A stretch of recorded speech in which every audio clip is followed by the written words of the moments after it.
Good morning. Welcome into Hurrdat Sports Radio, AM 590, ESPN Omaha, ESPN Tri-Cities. I'm Ravi Lulla. That's DB.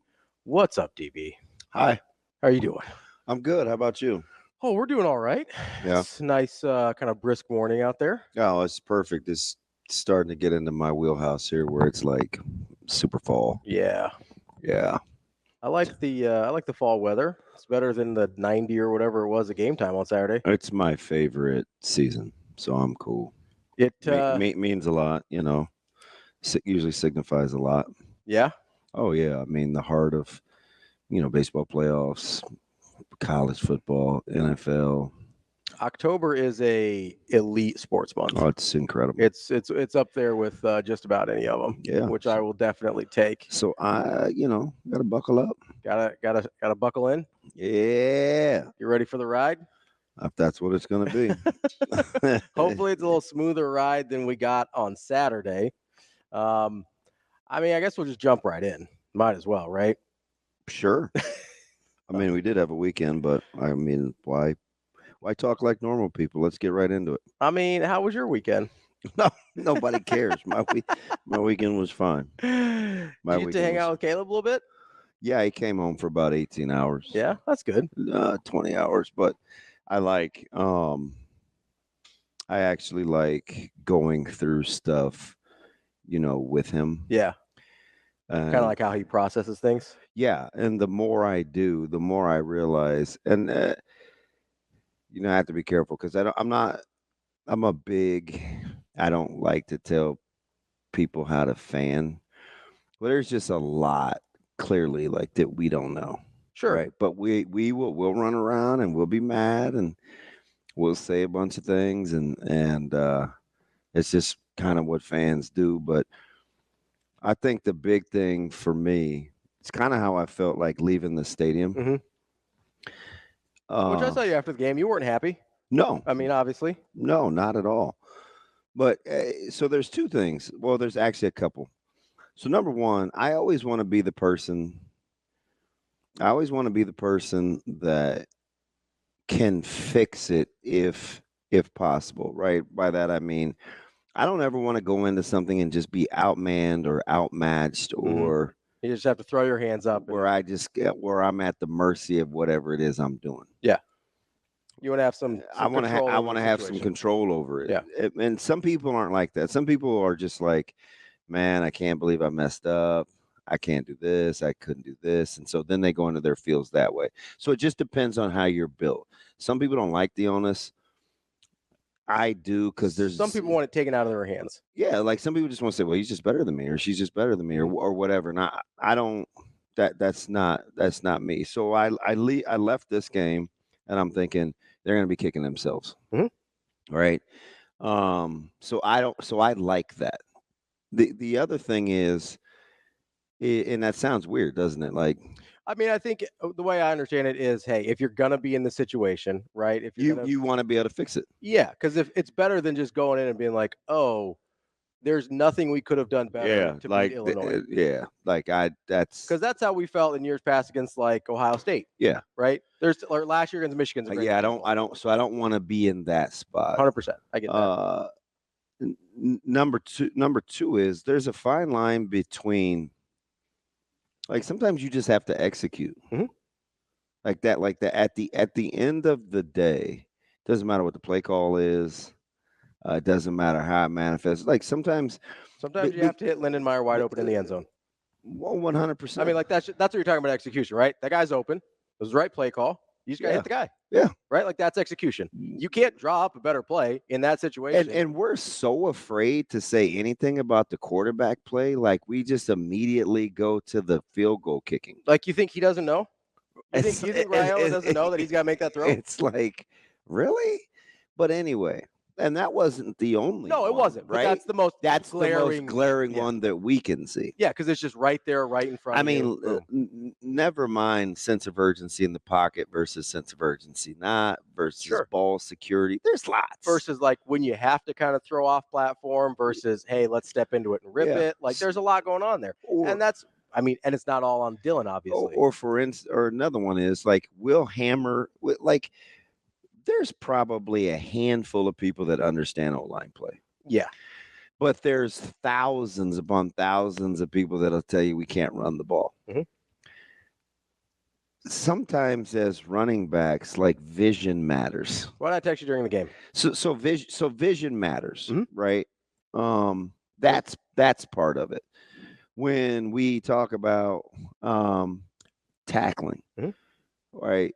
So if I'm trying to keep the fire in the fireplace for my inside run defenders, just layman's Keep it terms, contained, right? yeah. I want to keep it contained. Mhm. And I know I have a quick trigger as a defensive player. Like I have to quick trigger. Mhm. Okay. That just means like make your So decision. I could make you look like a lot better tackler Mhm. if I do my job. If I shorten your run By keeping contained. by keeping the fire in the fireplace, you're going to look like a better tackler. Yeah. Or let's say they personnel group you. At some point, like you can't be enamored by numbers and who's where as much as, okay, just count to 3. If I have number 2, I don't care who number 2 is, I have number 2. If I have number 3, I don't care who number 3 is. And by that, I don't mean the legitimate numbers. I mean the receiver, right? If I have number 3 coming out, or if I have final number 3, or if I have first number 1, like those things matter because what Illinois was clearly trying to do is create confusion, right? So, and they did a pretty good job of it. Eye discipline really, really matters. It just does. Like you can't play defense without being dialed. Yeah, because if what your eyes tell you, if you don't trust what your eyes tell you, or you're looking in the wrong spots, you're going to look really bad. You're going to look like you're scrambling. That's how you end up with 3 guys basically on a similar action out wide open in the end zone 3 different times. Right. The first time, well, two of the times, like the last time, the one that went to Bryant when he was lined up at fullback. Yeah. I mean, Gifford got picked off. Like if you could see, and I'm not absolving him of responsibility. I'm saying you either got to banjo that man, whatever their call is. Like you have to say, hey, take who comes to me. That alleviates the traffic. But what happens is, it sounds easy for me to say. We see this every single week. We just saw Dallas Goddard run down the sidelines for 70 some odd yards because 3 Saints get rubbed off. Yeah. Right? Yeah. They all 3 hit each other. So I think if it happens to the pros, it's going to happen. It can clearly happen in college. Doesn't necessarily indicate coaching prowess. No. But it's super frustrating to see happen. Sure, it is 3 times and have a guy. So that's where I think where the fans come in, and I'm cool with that. Yeah. I'm not addressing. I'm telling you, I'm addressing how Nebraska's got to lick their wounds and get back to the drawing board and get better. Like this is one of those that you take on the chin, you learn from it, and you go back and you get your ass ready for West Lafayette. This isn't about. This is, and I do think Altmaier is playing at a really high level. He's having a good year. He really is. I like some of their concepts. I liked how they mixed and matched the running backs based on how they wanted to run the ball. Like McCray was clearly tougher, not tougher. That's a terrible word. More of a downhill guy than, let's say, Fagan, right? And they utilized Lil Scat McGee pretty well too. I liked. I thought they did a really good job using Altmaier's legs in the run game too. Yeah, like I think because there's several plays throughout the course of the game where you're like, okay, if he can't run, Nebraska's fine. And here's the thing. So that's a good point. Now that's really kind of layman-y, which it has to be, right? QB run game, buying time.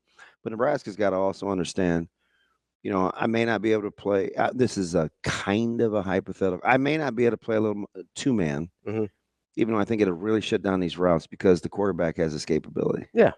You got to have somebody. So you have to kind of negotiate that a little bit, or it's, we say things like, fire Foley. He doesn't like tactically Mhm. versus technical, I don't have any problems with the philosophy.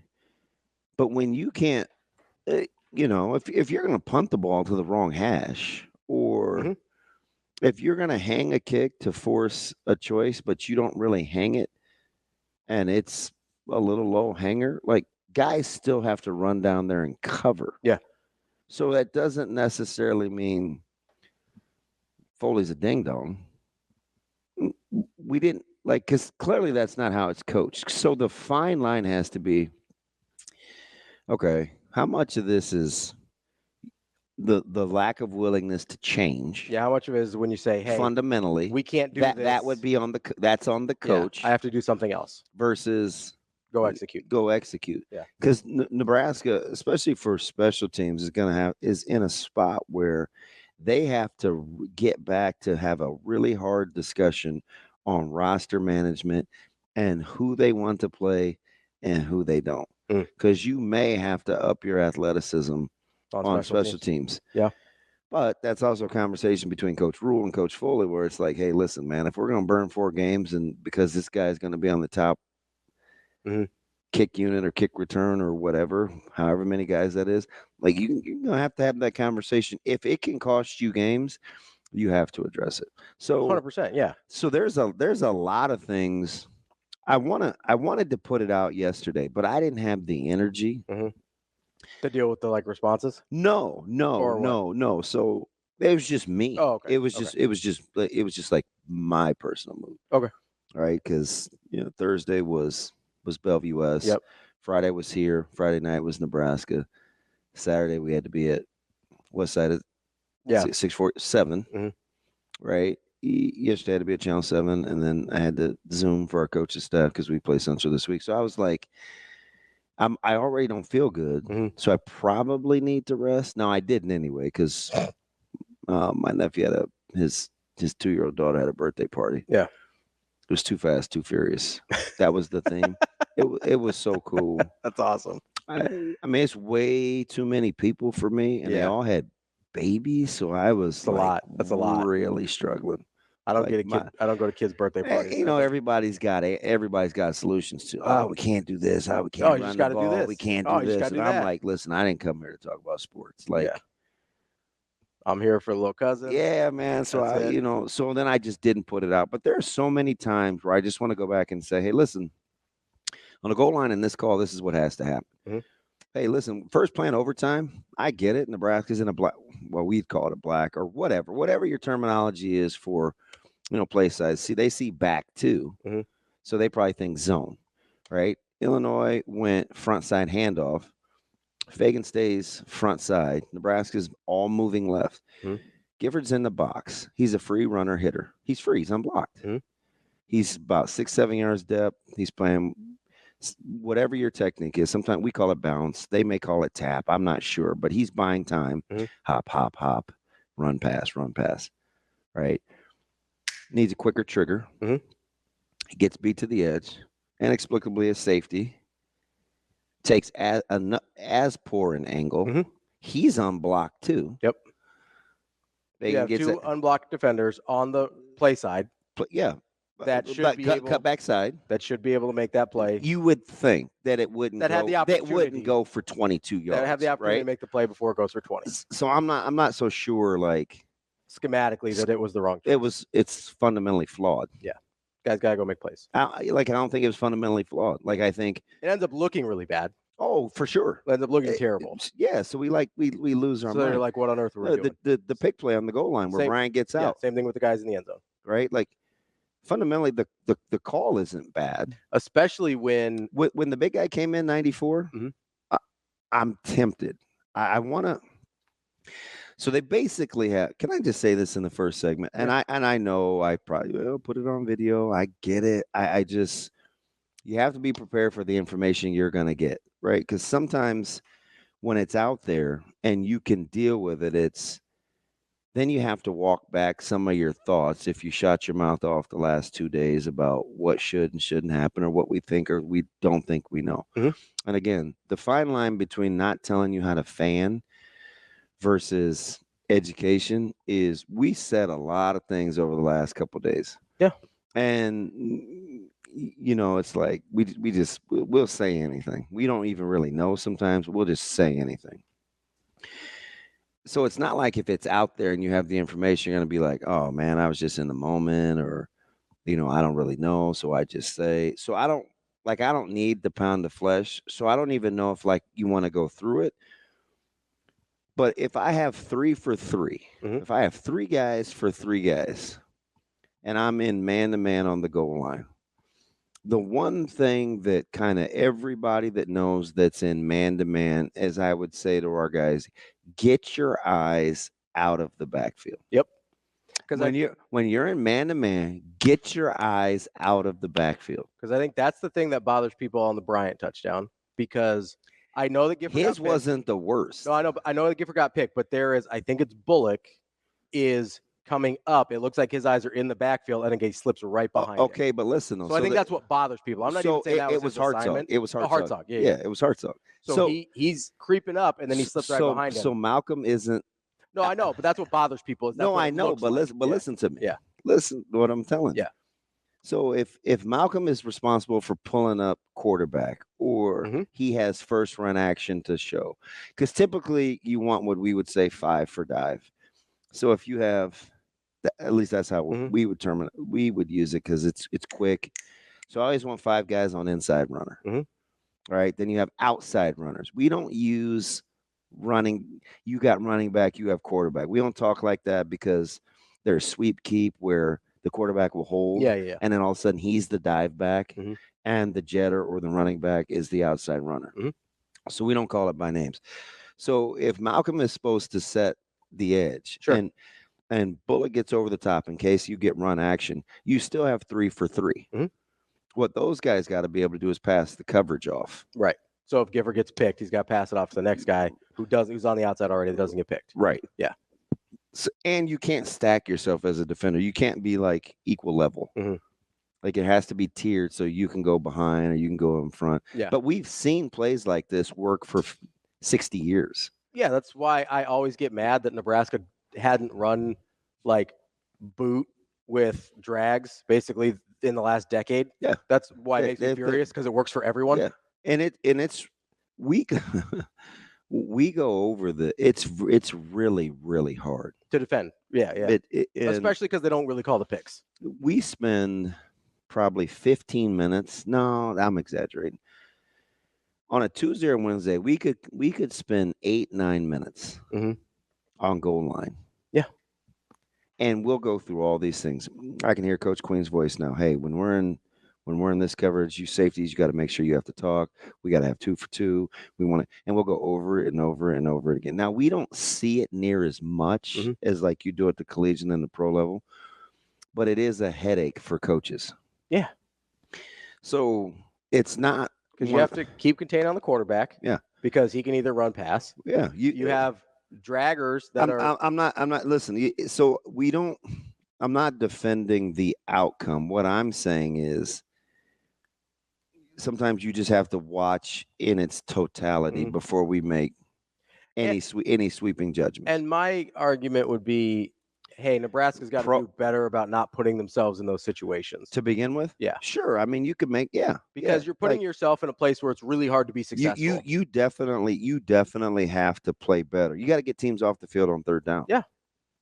You cannot.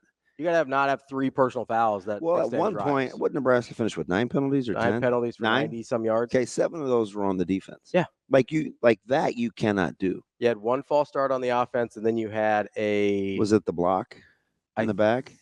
No, they waved that off. Was it a hands to the face? Yeah. I think might have been. I think it was a hands to the face. No, that was on defense too. That was defense. But anyway, yeah, but it was 7 of the 9 were on defense. You can't do that.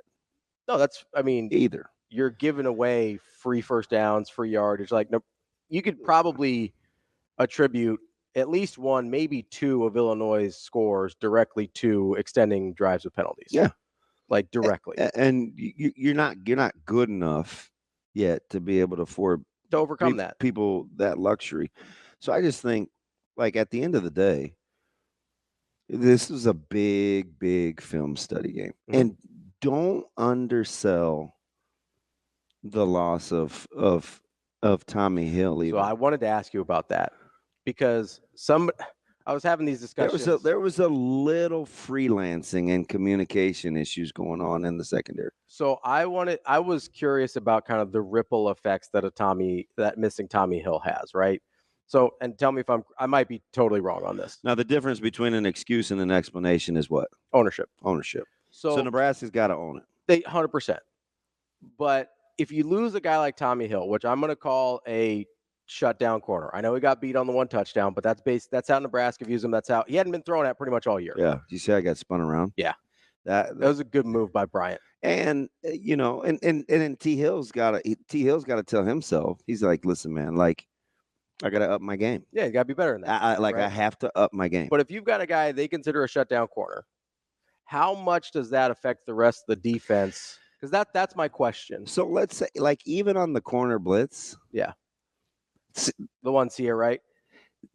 That was a gamble. Yeah. I'm not even sure that was called. Really? I think he was pot committed. Okay. I really do. I'm going back. Like, I think I'd have to get clarity. Yeah. But I don't think it was called. I think he's in no man's land. So he's like, shoot, I better go make a play. Yeah. Now, maybe he has an option. Sure. But like it's a read. Yeah. Didn't love it on the rewatch. Real time, I was like, ooh, shoot, boundary blitz. Yeah. I like it. Not sure everybody was on the same page. But listen, I'm not going to act like when Jamel Williams gets a safety against Florida. Yeah. Like that was a call. That he was supposed to go. Oh, he did the wrong thing and it paid off. So I understand how that works too. Sometimes you just got to go make a play. Yeah. We've got plenty more to get into with Nebraska. We got a lot of college football to get to as well. And we'll set up our show with our guests for today. That's DB. I'm Ravi Lulla. It's Hurrdat Sports Radio. Welcome back to Hurrdat Sports Radio, AM 590, ESPN Omaha, ESPN Tri-Cities. That's DB. I'm Ravi Lulla here on the Pillar Exterior stage. We've got quite a bit to get into still. I'm sure this will come up with a lot of people. So let's get. How about that mangled nail? You flip me off right now? Does that look like it hurts? That doesn't look like it feels good at all. Oh, my Lord. What'd you do? Just going through drills and it snapped. Oh, that's the worst. I need a file. Anybody want to bring me? It's getting caught. Oh, yeah. Yeah, I don't have one on me. Let's get to Jack. He wants to talk about line play, which I'm sure a lot of people do on the Hurrdat hotline here. Jack, what's going on, bud? Hey, guys. Good morning. Well, see as much fun as the first 3 weeks, but we'll get through it. Yes. And this too shall pass. I got 2 questions for you. Okay. Not statements, just questions. I felt like that the first thing that happened wrong, and maybe I'm wrong, is how we got dominated on the line of scrimmage. Yeah. Altmaier.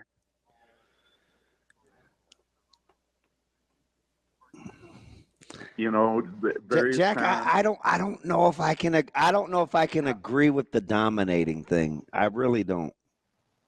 All right. Well, tell me why. So a couple of things so could I get pass rush from one of my interior linemen that was kind of getting doubled? No. So I agree with you there, right? Like, why couldn't we push the pocket from the middle? But I don't know about dominating based on how Altmaier could kind of buy some time and get out of the box. Like, I'm probably nitpicking over the D word. I think it's okay. It's okay. Right? Okay. So I'm not like, bleh, but I'm just like, I don't know. All right. I won't argue that point. Well, I mean, they ran the ball for 4 yards a carry, and I get it. Like, but Fagan only went 12 for 69, and one of those was the 22-yarder or 23-yarder in overtime. So, are you talking about pass rush? Yeah, DB. Yeah. You're right. That you're right. You're right. Yeah.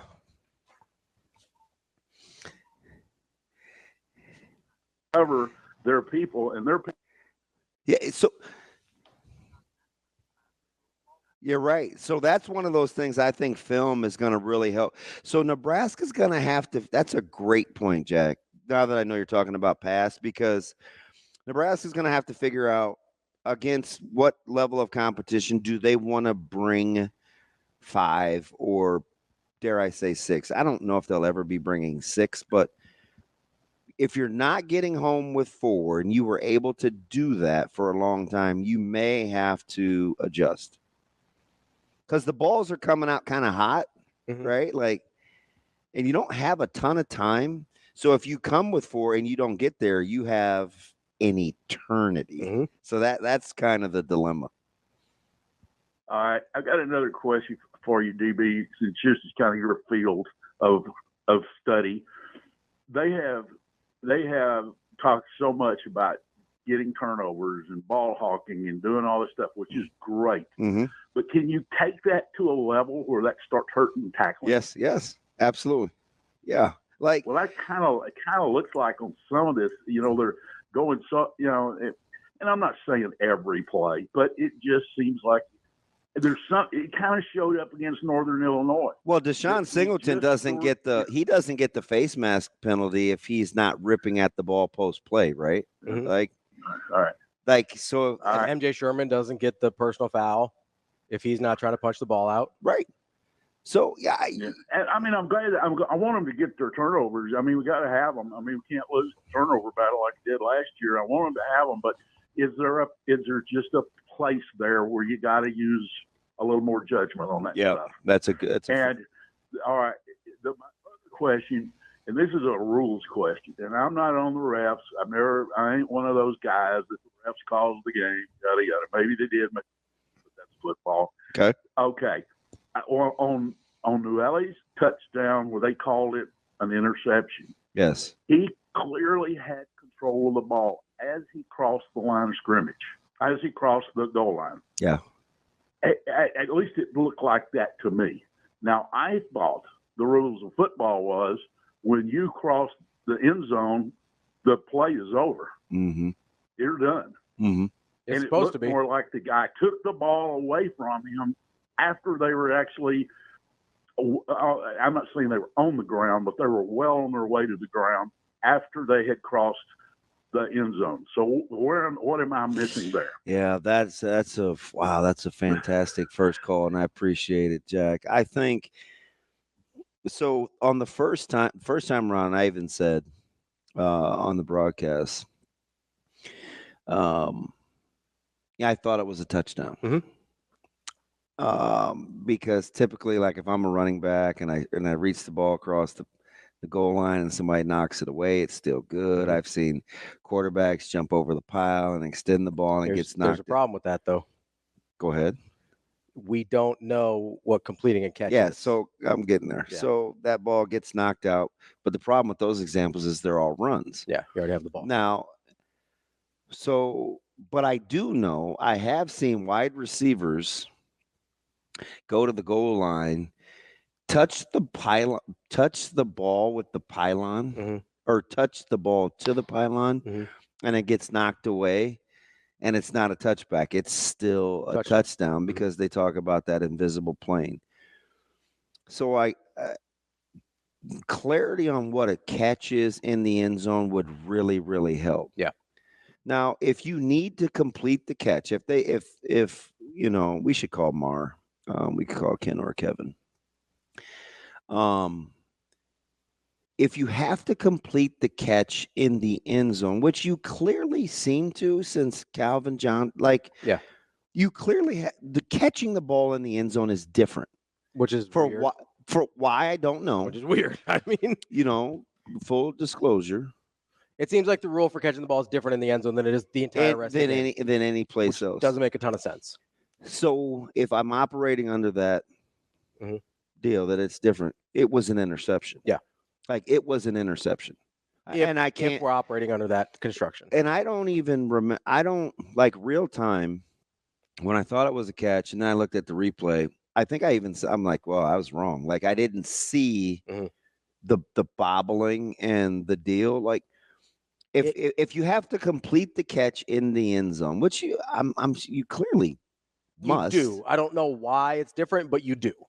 Then it's it's an interception. Now I thought originally I was kind of like you.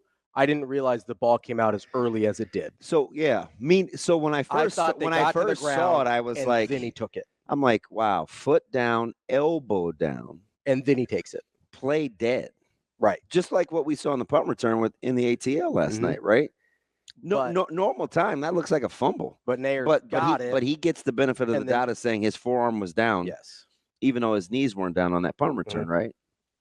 But Nayer's got it. And then as he's bringing it in, that's when it starts to slide out before he hits the ground. Yeah. If he hits the ground first, I think it's a touchdown.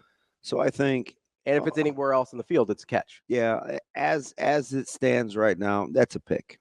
Yeah. I mean, it's the way they call the rules, that's a pick. Now, I was surprised, though, that Coach Rule was as animate as he was with the wide receivers. Because, yes, that was the second time that a ball got wrested away from a wide receiver. And sure, you could blanket it and say, yeah, you know what? We just need to be more physical on those 50-50 balls. But those guys fought like crazy on Friday night. Oh, yeah. There were not a lot of easy catches. No, they weren't. I mean, Banks made some incredible catches. So I was like, well, I mean, okay, if the standard is the standard, I get it. And maybe, you know what I really think? What? I'm going to say, I think we can handle this because this is just me speculating. I think Nair is a guy that they have to coach pretty hard. Yeah, that's fair. So I think they do. I'm going back to the chasing three. I don't know if he's a guy that I don't want to like shape his personality, but they apparently coach him pretty hard. Yeah. And it's for a reason. Well, the reason might be because they think he's really good. Yeah, it could be. I don't know. I'm just for sure. It just seems to be a thing because Coach Rule they got him on the sidelines. We'll have more Hurrdat Sports Radio coming up next. It's been 11 years since Jack Hoffman scored a touchdown in the Nebraska spring game, bringing pediatric brain cancer to the forefront of everyone's attention. And since then, they've raised over $13 million with the Team Jack Foundation for pediatric brain cancer research. And this Thursday, you've got another opportunity to get involved with the 12th annual Team Jack Foundation Radiothon presented by the home agency. Make sure you get to teamjackfoundation.org to tune in, to donate, or to find other ways to get involved. If you want to get involved with the show, give us a call, 888-638-4876. But you better be as good as Jack was. I'm contemplating pushing. You can tell, man, the sleep deprivation. I got the puffy eyes the whole night. I want to put these pictures out so bad on social media. I'm just not. Pictures of what? So, like, you can see you. Oh, like screenshots. Yeah, this is kind of like terrible radio, but I'm just like going through the pre-snap alignments and the talking and what I think guys see. It's just some of the stuff is just a recipe for disaster. And we're going to want our pound of flesh, obviously, because now I hear, and I got a couple good ones over the last couple of days. I always get fix it, talk us off the ledge. Or some guys are even passive aggressive. I told you so. But however it comes, I do think there's chances for everybody to learn, right? The whole deal. And so I felt like it was kind of interesting. So let me just tell you the juxtaposed positions. Okay. This is one of my guys, his kids play at a fairly high level. I think he understands the game pretty well, and he's kind of easy to talk to. He said, rewatched the game last night. Says defensively, looks like we typically had guys in position and at times either missed or took themselves out of position. That's my non-expert impression, so I could be completely off on that. But I do take back my comment about White seemingly guessing, because he's one of those, I think I had to go back because I probably missed it during the broadcast. If he texted during the broadcast, but said I think he must have intimated that White must be guessing. He says, one question I do have is when our ends are immediately moving inside, it looks like inside linebackers are supposed to get to the edge, but weren't getting there. Or in the case of the first play in OT that I alluded to in above, it didn't seem like they were even trying. Not sure exactly what happened there. It just seemed like it didn't go well when our outside guys made that hard move inside. Okay. So I'm already interested, right? I'm like, okay, this is pretty good. Mhm. Like He's some paying of the, attention. he's paying attention. Yeah, he's Mhm. clearly paying attention. So that was like one fan stance, right? Mhm. It was, I said a bunch of things, or I said a thing. I took some time. I'm going to come back to it. Mhm. There was some football ease in there, which I didn't need. Like he and I, we've talked about like kids, like we could talk. I think I could talk to him about pretty much anything. So I took some time. I'm like, hey, I think this, and this happened. I was going to attach the pictures. I didn't. Now, conversely, and this isn't bad either. I just think it's different because I think we want a pound of flesh from somewhere. Mhm. So this is a different perspective. He didn't even bring up defense. Now this is after the Illinois game, because before the Illinois game, it was like 0.45 maybe. Mhm. But he's a good analytics guy. I think he's decent with numbers, even though he doesn't realize that analytics is clearly ruining the NFL. I thought it was the two high safeties that were ruining the NFL. I think it's bad quarterback play. I think it's piss poor quarterback play. Like Mel Kiper can beat it. Don't get me started on this again. Like you hear Tony Dungy's like, yeah, this has happened. This has existed since the '60s. What'd I say? He's like, I stole it from the old Steelers year playbook. Right? Like, see, football. All we could do is roll our eyes at that. Like that. What was going on the last 2 weeks is ridiculous. Yeah, it's bad for sports. I'm just baiting you. And like I tell you, people can make you dumber. I couldn't believe he even said it. He said 0.36 points per play. Yes, defense needs to be better, but you can't hang your hat on being excellent on defense and average on offense. Looking at most of the offensive stats, we are meh. So I'm full disclosure. I'm reading this as a guy that knows that he does not like Coach Satterfield. Sure. Now he will tell me he's open, but you can tell. But I can kind of tell. Okay. Looking at most of the offensive stats, yeah, I said we were mad. He said, "Oh, I think I know who this is." How can we assume that last week on the 4th and 3, and then building on that later in the season, that you can kick it in nearly the same scenario? Well, number one, you can't. Put some of the issues for some of the issues on special teams, you either coach it or you allow it. This goes for personnel decisions in the offseason. So we addressed that special teams thing a little bit, right? Like you are going to have to really make your mind up on roster management. Yep. Okay. Like he's that's a real thing. He's dead on there. But let's go back to points per possession and like what Nebraska was attempting to do. And first, before we get into that real quick, I have to say, what he said about you can't be excellent on defense and average on offense is the exact opposite of A, what everyone in the offseason was saying. Yeah. And B, how a lot of teams win football games. 100%. Anyway, did you watch Michigan? Yeah. Which average is generous on offense. Did you watch Utah? Yes. And again, average is generous on offense. Okay. There's a lot of teams that do exactly that. Yeah. If not a little worse on offense. Anyway, sorry. That's all. I just want to make sure that was even addressed. Even Georgia to some degree. Yeah. Alabama won a lot of national titles being excellent on defense and average on offense. Boy, how about almost getting a Vandy win outright? I know. Anyway, points per play. Sorry, I didn't mean to derail you. That had to be addressed. So do you know what Nebraska was in the red zone? In terms of how many opportunities versus So they scored on the Bonner touchdown. They scored on the Nair. Is it 2 for 2? They were 4 of 4 in the red zone. Oh yeah, they had a 21-yard field goal. That's 3. What was the fourth one? Whatever the touchdown was. So they had the Bonner, the Nair, the field goal, and the little back shoulder. Oh yeah, the other Nair touchdown. Yeah, I forgot that was inside 20. Do you know how long Illinois had the ball in the third quarter? That's where they made up a bunch of the time, I think. Do you know how long they had the ball in the? I would guess 9 minutes. 10:45. Yeah, that's a long time.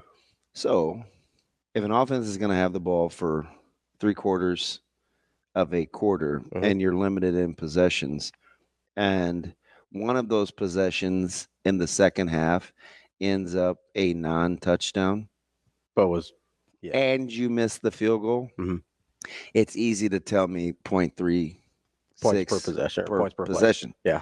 If Lindemeyer catches that, or if the ball is on him and they score, we're having a different conversation. And it's monumental. You're well into the fours. Yeah. And you're on par. And if you take both of them, if you give me Nair and you give me Lindemeyer. So yes, blank person, and he probably wouldn't care. But yes, I get it when you just look at empirical data. But that's not how the game played out. But that's not how the game played out. Yeah. I actually thought that's not how the game played out. Nebraska's points per possession are incredible if Nair catches that pass and Lindemeyer gets the ball. Yeah.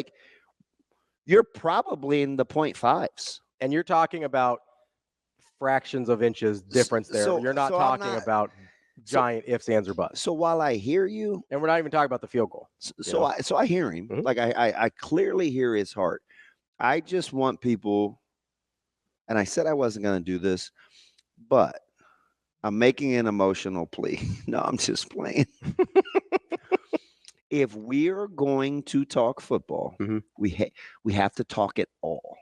We don't get a cherry pick. We can't just cherry pick the data to support us. I'm one of those because I'll go either way. Just like with my other guy. If you want to get into it, we can. Yeah. If you don't, or if you just want to keep it general and be a fan, I'm cool with that. But if you're gonna hit me with data, you can't just dip the toe in the water. No, we're going there. Here's the issue I have with points per possession, right? That's one of those. It's kind of like plus minus in the NBA or hockey. That's which one is of those extremely overrated. That's one of those large sample size data sets. Yeah. Right. Plus minus in the NBA over the course of a game doesn't always tell you much. Over the course of a season, you get a pretty good idea. Yeah.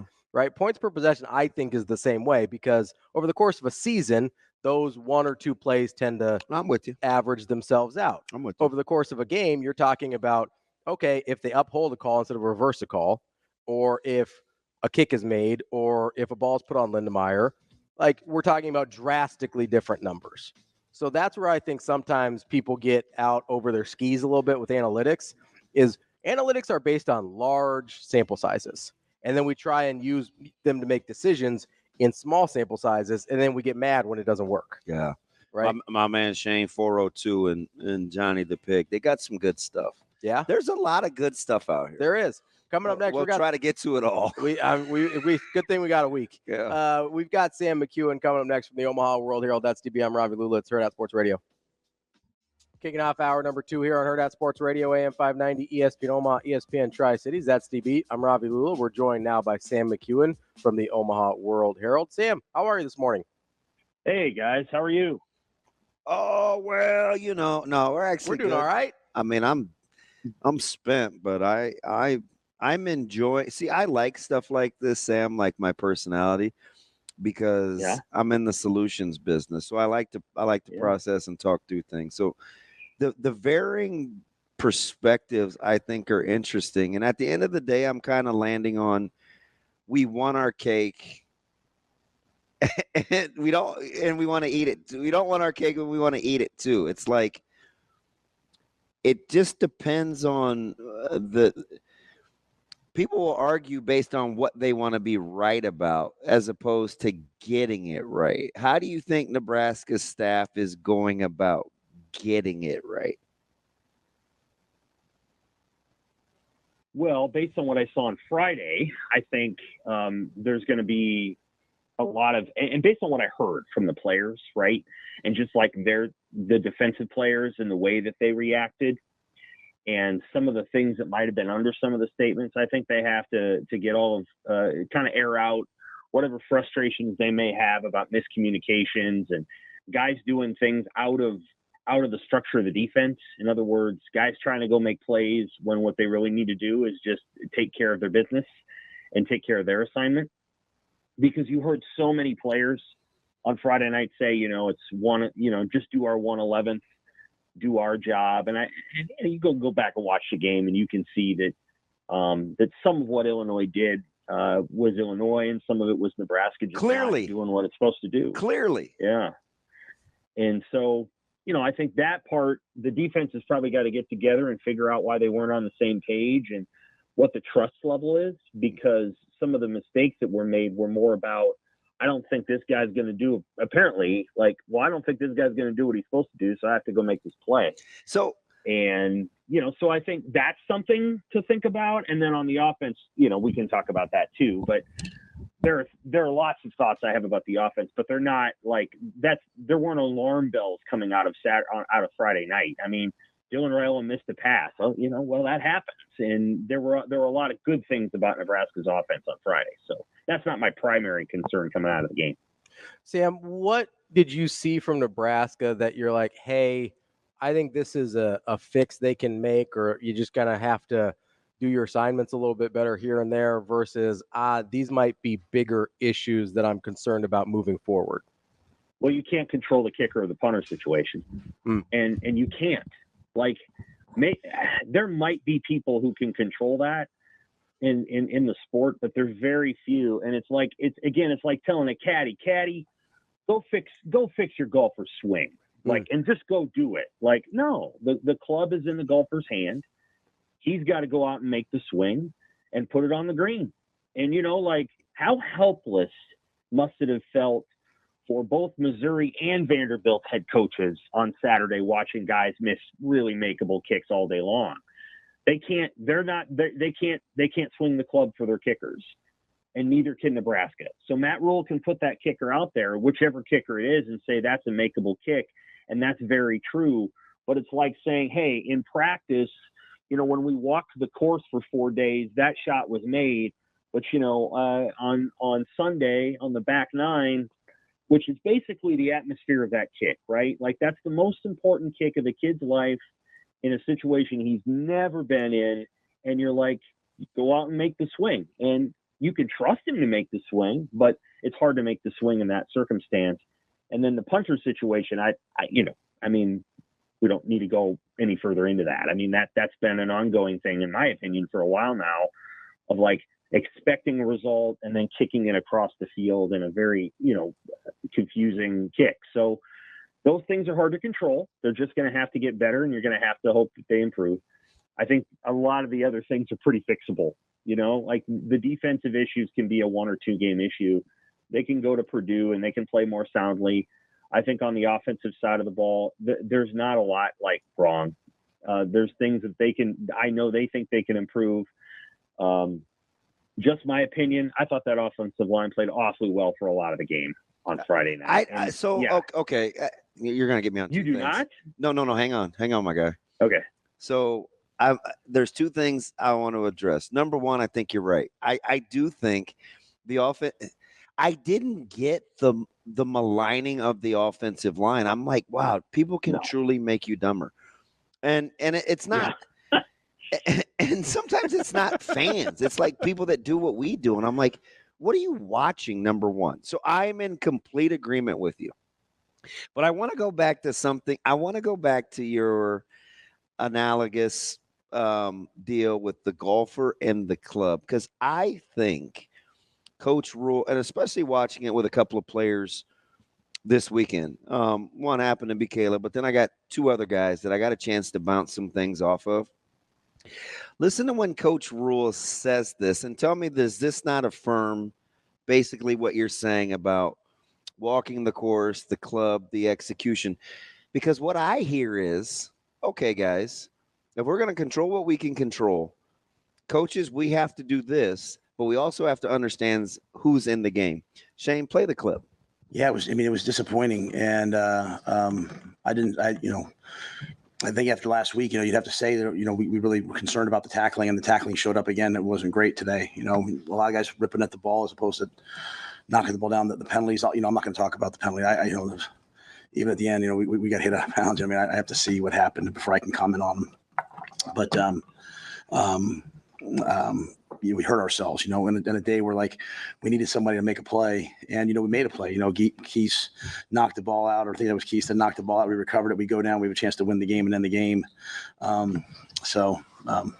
Those two things were disappointing, but yeah, defensively, I think we have to go back and really kind of look and see what we're doing and make sure we're doing the right things with the guys that we have. When people they spread us out like Colorado did, but the difference was they were able to run the ball in those sets, whereas Colorado didn't run the ball. Doing what they're doing with the right people they have in the game, but making sure that the coaches understand who's in the game, and then kind of intimating, listen, let's not play hero ball. Let's do what we're asked to do. So I felt like in one long answer, especially off the cuff, he pretty much told us how they're going to approach this week, right? Like that's what I hear, and that's also what I hear in your explanation.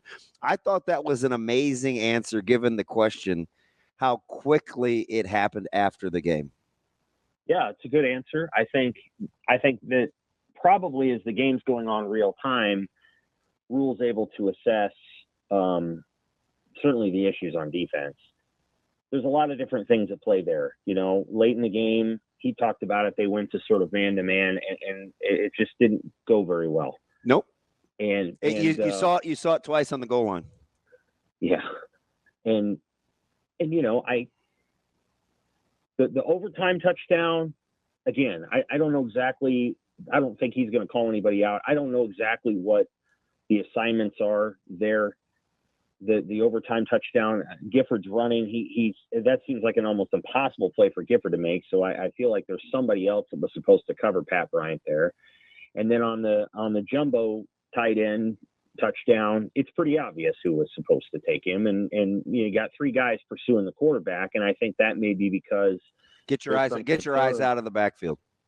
Right. There's some concern that he's going to run, and he can run. And Nebraska knew going into the game what he was going to do and how he was going to do it. And he was able to be successful in getting out several times. And maybe that's something that they can look at. There's a lot of different things at play. Landmarks when you're rushing the passer. Landmarks when you're coming after a guy and he's rolling out and you're getting so far inside that he's able to get outside of that. And you got guys dropping into coverage. You probably haven't done that very much. And you have to, and it wasn't even that big of a deal. Kyle Wallen drops and they get a 12-yard play. So what? You can live with that. But then there's other circumstances where it's 3rd and 7 and you got two guys covering a tight end while Franklin's wide open. Well, somebody, I don't know who's supposed to drop there, but is it the responsibility of Prince William and Yellen to follow Franklin across the field? Probably not. I don't think so. I think Prince probably did what he was supposed to do there. So there's just all these little things where they got to go back and correct some of the things that they didn't do right. It stings that it has to come in the circumstance of a loss. And the reality is, and this is not a comment on Raiola at all. If that throws there, then they learn all these things having won the game. Because I don't think Illinois was going back down the field and tying it at 31. The reality is, the pass was just a little long. The guy running the route's not their starting tight end. I think that's irrelevant because, and I don't mean to cut you off, Sam. I heard that a ton. Like, why is it Lindemeyer? It works because it's Lindemeyer. We act like we didn't just watch a wide receiver lineup at fullback for Illinois or an 18-string tackle play tight end for Illinois. Like, Lindemeyer's plenty capable. He's caught balls before. Just throw him the ball. Just throw him the ball. Yeah. Let us know if he's good enough as opposed to, well, why was he listen, man, do we not understand personnel packages? The play worked because of that tight left eye formation. Nebraska had shown a tendency. It worked for that reason, right? The Lindemeyer thing is inconsequential. It really is. Well, yes. I mean, I think what I'm saying, I don't know if, I think Thomas Fedoni's blocked pretty well this year. So, could he have been, would Illinois have been more concerned about covering him? Probably. Yeah. But if if they switch positions, it's a different alert. And right. So sometimes and I don't know if Illinois did this, but I'll give you a por ejemplo. For example, if we have a guy and he's a number one receiver and he lines up in the backfield, I'll say, hey, there's a new number one. Look for this. If Fedoni and Lindemeyer exchange responsibilities, you may not get the free, you get the corner. So, like, where he is in relation to the play design, I think absolutely matters. Sure. Yeah, I mean, and Dylan there, I'm sure he thinks about, well, what they'll coach him on is same thing that Pat Mahomes was talking about last night. You know, he, after the game, and I try to watch Mahomes' press conferences because I find them interesting because he's not like a lot of other quarterbacks in the way that he thinks about things. I actually appreciate the way he talks about things. But he's like, I got to get better. My base has got to get better. I've been trusting my arm too much. And I think Dylan is probably like leaning back a little bit there and throwing it a little, you know, like he probably could have been a little bit more, whatever you want to call it. But there's pressure coming. And, you know, I'm sure he feels bad. And there's, you know, this is adversity that he'll have to work through. But I just didn't walk out of that Friday night game thinking that any of that game or why they lost was really on Raiola. I mean, he did a lot of really good things. He wasn't perfect, but you know, I think Sip had a column Sunday, and he made a good point. That's probably not true, but I'll hear you out. I'm totally joking. That we did like there was a lot of expectations on Adrian Martinez to rescue Nebraska from things that he had to rescue them from because they didn't have that stuff right. And as a result, Adrian's asked to do things, and Adrian, you know, wasn't perfect. And, you know, that's a good point that, like, there was a lot of times when it felt like, well, if Adrian had only done this, and I'm like, yeah, kind of. I mean, that's true. But you can say that and still want a guy to get rid of the ball in the pocket or have better ball security too, right? Yeah. The biggest concern for Friday night from Dylan was the two fumbles that were recovered by Nebraska. But you can't have the ball down there, and that could have you know, lost the game, and that's probably the thing where it's like, man, you can't do that. You can't have the ball down there, and you got to have it up because that's going to get stripped, and it was twice, and he was fortunate enough that it was recovered both times. But you know, I think there's a lot of things about Nebraska's offense that's working. I think they could run the ball more. And again, you're the running back, so you know way more than I do about this. I just feel like Emmett Johnson needs a couple of totes. I'm probably with you there. That game for me, this is oversimplification, but that game for me, based on how I think Illinois situationally fits on the perimeter with their secondary guys and how their linebackers were playing, that was a vision game where you wanted to play to guys that could find creases as opposed to needing them to be there. Because I felt like Illinois is pretty well coached, and their back end could tackle. So that game was about vision. We left some yards out there, in my opinion. People will hand wring and they'll make a big deal about Mazuka versus Latovsky or whatever. But like sometimes backs have to help you out too, you know. Oh, no question. And Dante had a really nice. You can't cut across guys' face, right? I mean, Fagan didn't look great all night until he made a play, and we're not talking about Illinois' lack of ground game because that 23-yarder at that point he had 11 carries for 51 yards. Like we're not. He was great late. Yeah, you know what I mean. So it's like sometimes it's just. I do. Sometimes it's just. I do. Your running back's got to make a play for you. Yeah, and so like I think one of the things that we've talked about this many times before, there's an art to being a great running back. It's fun to watch really great running backs even today, even though they're not relied upon the same way as they were 30 years ago. And I think you can hit a hole 100 miles an hour every single time, and that's great when the hole's really big. But sometimes you have to have a little bit of just, I don't know, you're running at 97% because that last 3% is made for a cut. That I just feel like sometimes Emmett Johnson makes. And again, maybe it's just, maybe I'm missing that. And maybe there's things that I don't quite, maybe there's things in practice that he's not getting done. I just, you know, I've seen this guy make runs, especially in fourth quarters. And it just, he didn't get any carries. And there was also, you know, you get to overtime and the first statement is, well, we're going to take a shot. And I'm like, why?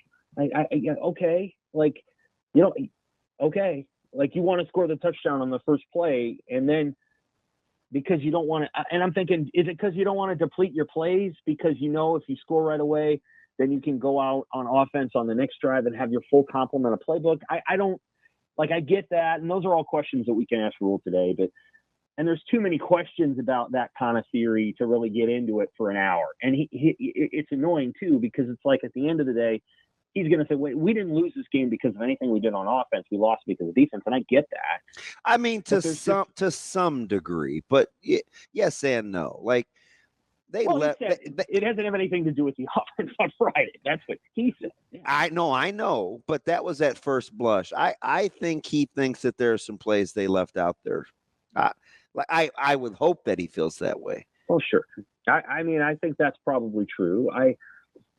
Again, like there's a lot of different ways that you could look at how the game's managed in the fourth quarter. Should they have put the kicker out there? I totally understand where he's coming from, and he's the coach. I'm not. In overtime, and maybe this is because I've seen all the overtime games over the last decade. I've watched Nebraska try to go out and score right away, and I watched Tommy throw a pick at Miami. And I think that was the first one. That was the first overtime game where it got blown out of proportion. I've watched other overtime games where, you know, they're trying to score right away and they fumble or whatever. And I'm standing there on the sideline, and I'm like, they should go on offense first. No way. I know people completely disagree with that. And no, you need to go on defense because you need to know what they're going to do. And I thought to myself, you put Illinois out there, they're going to score right away. And you're going to have to go out there and you're going to have but they hadn't been doing that. So like, why would you have thought that? Well, the only thing that constrained Illinois from scoring at the end of regulation was the clock. And so I think Illinois was very comfortable going into overtime. I think they were fine and would have, you know, so like, but I get it. But the play is always to go on defense first. They scored 7-3, 7-7. Yeah. So I know. I know. Okay. I think that going into overtime, all right, the advantage was for again, and this is. So here's part of why I say teams should consider going on offense more often. I think there's a pressure that is created, especially on a kicker. If the first team goes out and scores even 3 or 7 or whatever, there's a ton of pressure on the offense that then goes out after that to match it.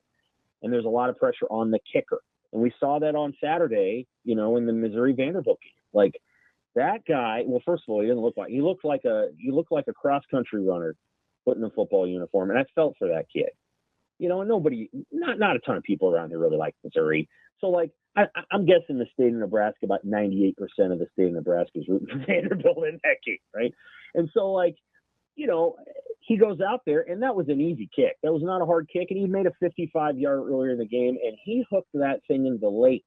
I mean, that thing might have gone into the bleachers if it had been a longer kick, and it's because of the pressure. And so, like, I think there's an argument to be made for going on offense because you control the emotional temperature of that moment. Yeah.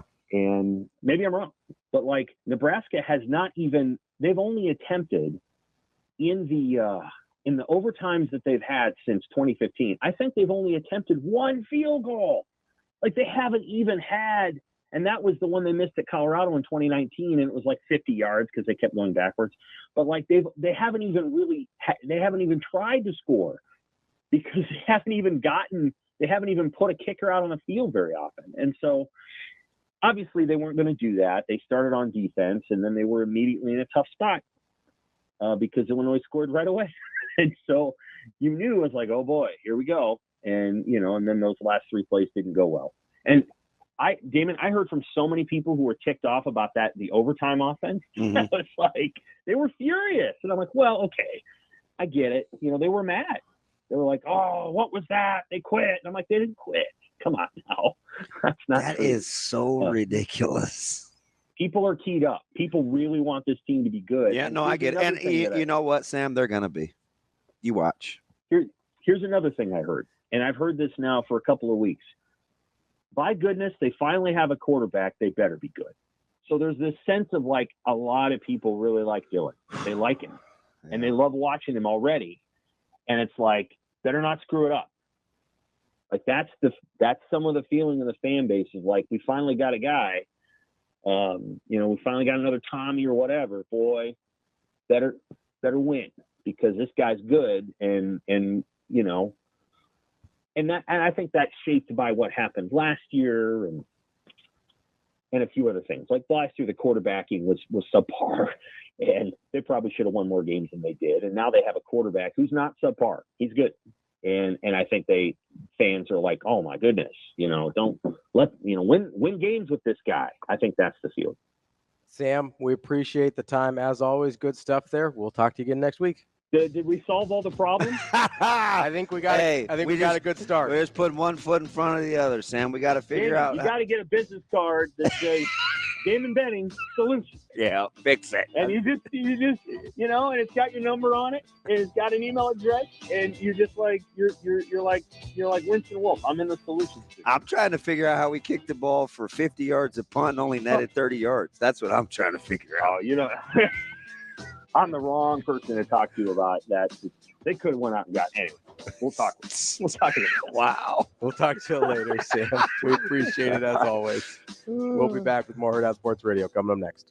If you want somebody else that's got a great game plan, it's your people at Ep Foundation Repair because they're local experts based in Lincoln, Nebraska. They're deeply familiar with soil conditions, building practices, and everything else they need to know in order to offer tailored solutions. Get to epconcrete.com to find out all their services, what you need for foundation repair, basement waterproofing, crawl space encapsulation, and more. That's epconcrete.com. DB, I'm having a little bit of trouble with some of the narratives out there. Oh, there's several. Where would you like to start? I mean, I've got there's a lot because I don't want to sit here and pretend like nothing went wrong on Friday because that's obviously not true. Yeah, right? Clearly. But multiple things can be true at once. I also think a lot of the way people feel is baggage from previous years and isn't really about Friday. Did things go wrong on Friday? Absolutely.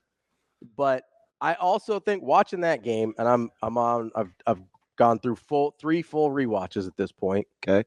Right. Watching that game, I thought it in the moment, and I've thought it on each rewatch. I thought in the middle of that game, Nebraska was way closer to pulling away than they were to losing. Okay, so there's a couple things in there. Number one, I agree. Right? That's why I said, and listen, everybody's got their own opinion, and I don't know if I would ever choose. The overtime thing is killing me. Yeah, I'm not even getting the overtime thing. But because that's putting old stuff on the new stuff. 100%. Because what we hear, man, haven't gotten a first down in 10 years in overtime. How many of those were with Coach Rose? One, right? Last year, one, two now. Okay. But we're talking about 10 years of baggage. You can't blame your current wife for stuff your ex-wife did. Yeah. Right? Like that's not how that works. And if you do, you're probably not. If you do, you're going to have a second ex-wife. Yeah. Right? Like that's how that works. You can't treat your new wife poorly because of baggage you have from your ex-wife. Like that's not how life works. And if you do, again, as I tell you all the time, go to therapy. Right on cue before you get to your next point. It's from my buddy. Hey guys, we really need to get over the past and start making our own story, but also we're going to throw out basic logic because of our overtime history, and we haven't scored a point in OT since we were all in diapers. Like that's kind of how I feel. Yeah, 100%. Like what about Illinois I am with you and Sam and Dylan. Mm-hmm. Altmaier played well. He did. Two starters. He's played well all year. Two stars that I'm talking to from the defense. Mm-hmm. We're like, that guy's pretty good. He played well all year. He's really comfortable in that. This offense. Is not the same guy that we saw last year. But remember, when I said 7-3-7-7, like I'm not making light of what Sam said. I'm saying there were almost two full quarters. Oh, go ahead. I'll let you finish if you think the same thing I'm going to say. Well, so this is why I think that Nebraska was closer to pulling away than they were to losing that game, because the defense went almost two full quarters, more than that.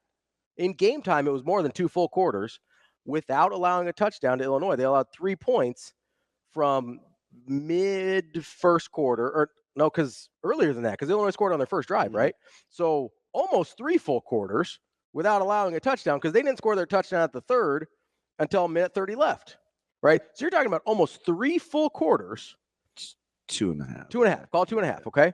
2.5 quarters where Illinois scores 3 points, does not score a touchdown. Nebraska scores, gets it to 10-10. They have the touchdown interception coin flip play. If that goes their way, it's 20. It's 17-10. Yeah. Then they get the next touchdown, makes it 24-10, because the offense was cooking in the middle of the game. Like, it maybe wasn't as super explosive in terms of big chunk plays, but they were getting whatever they want, and Dylan was rolling.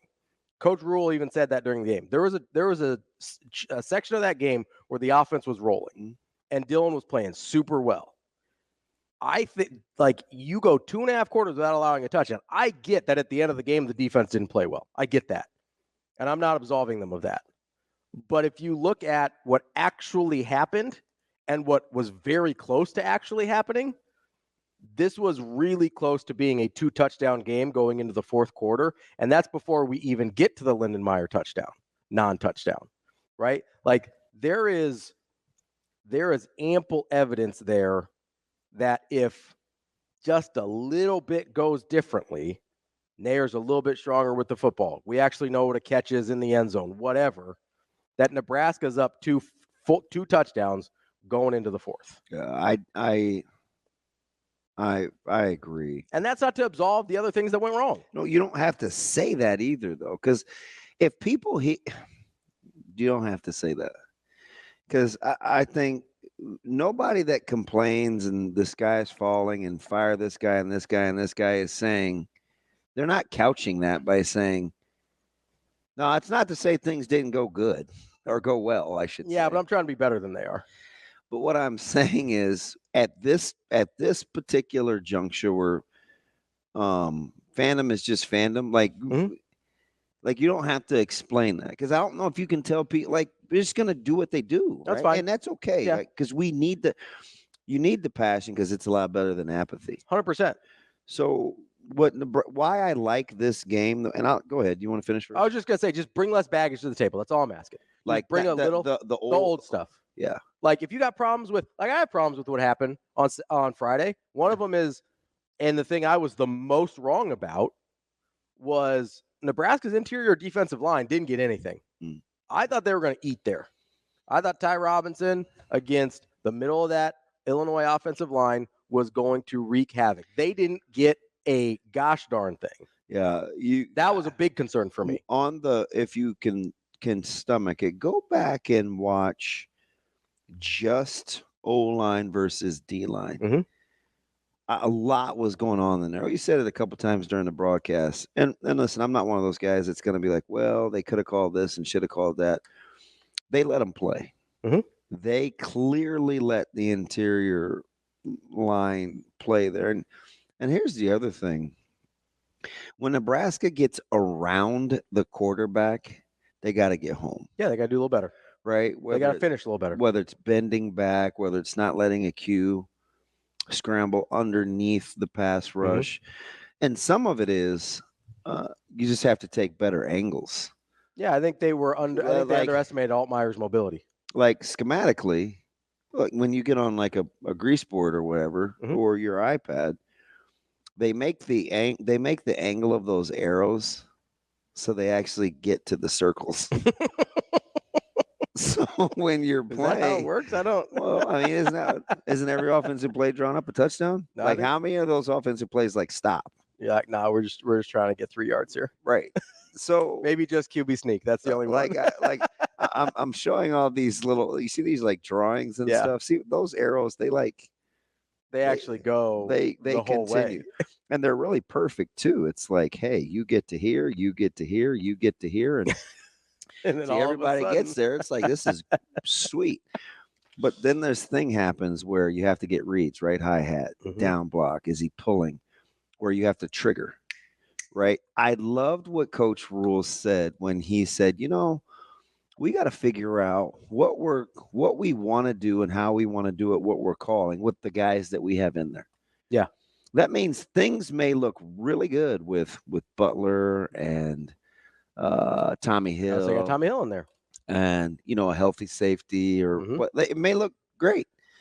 But sometimes it's like, okay, we don't have these guys in. I mean, Jamari, but like, we don't have some of these guys in. We may have to do something like Stephon Thompson may have to play different than Bear and Bullock. Yeah. Right. Maybe you have to put him on the move. I'm just give an example. People are just going to be like, "Oh, Stephon Thompson can't play," but I'm doing what I just got mad at you doing for couching the comment.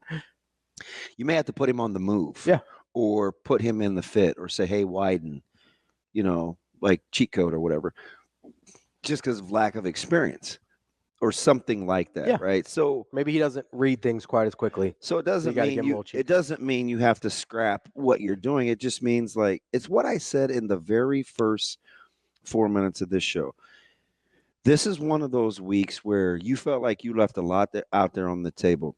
100%. Get out of your feelings, get on the iPad, get out on the practice field, own it.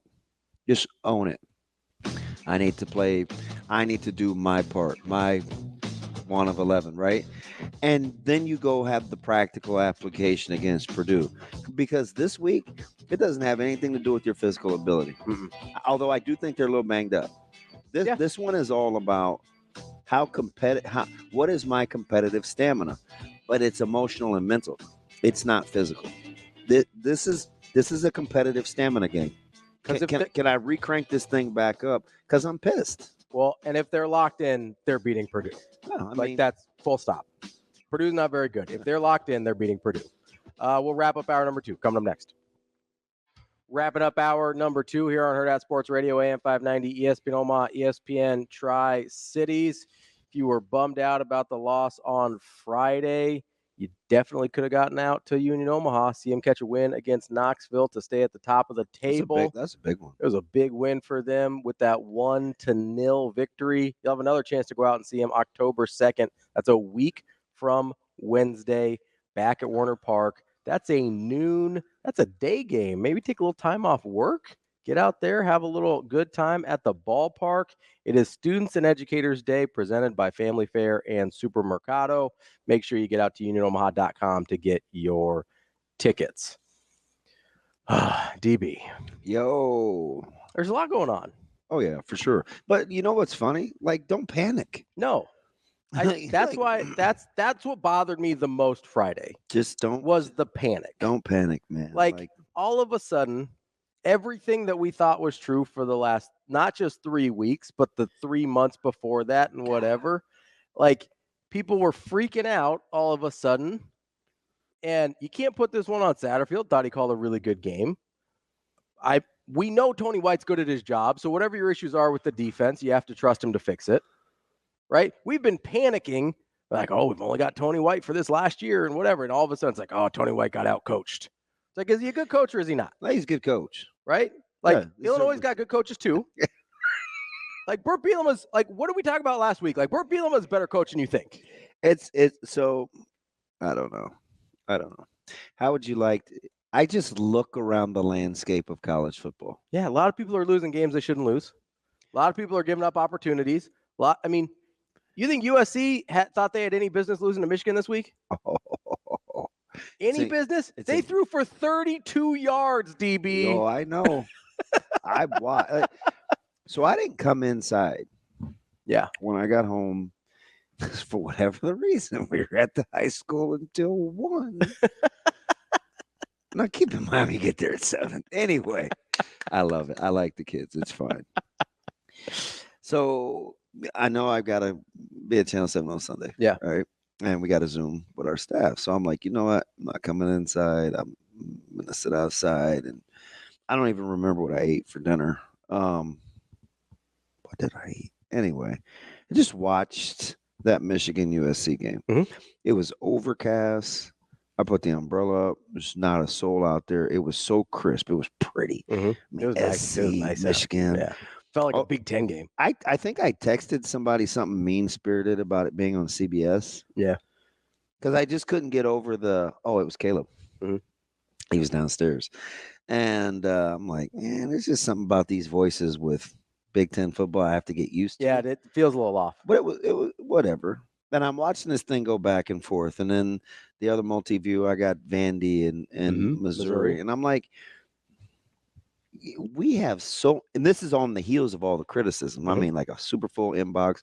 And I like it because I don't like it like, ooh, give me more.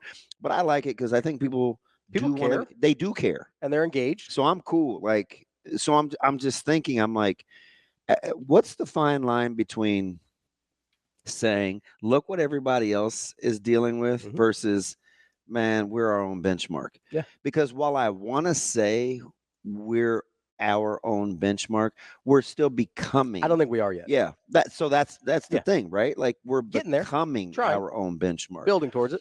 So instead of looking what Illinois did right, we got out coached. And then listen, it's a quality staff. Bielema's good at what he does.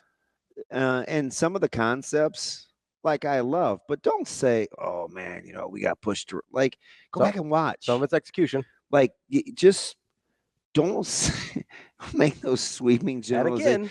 And it's not that you can't be wrong. It's that when you say that to yourself and you believe it, you tend to overreact. Well, and a great example of this is the offensive line play, right? We think because they didn't run the ball as well as we wanted to. That wasn't even where they struggled. If you were going to get at something, like talk about the pass pro. Right. But I thought pass pro, he had plenty of time for the most part, outside of overtime, right?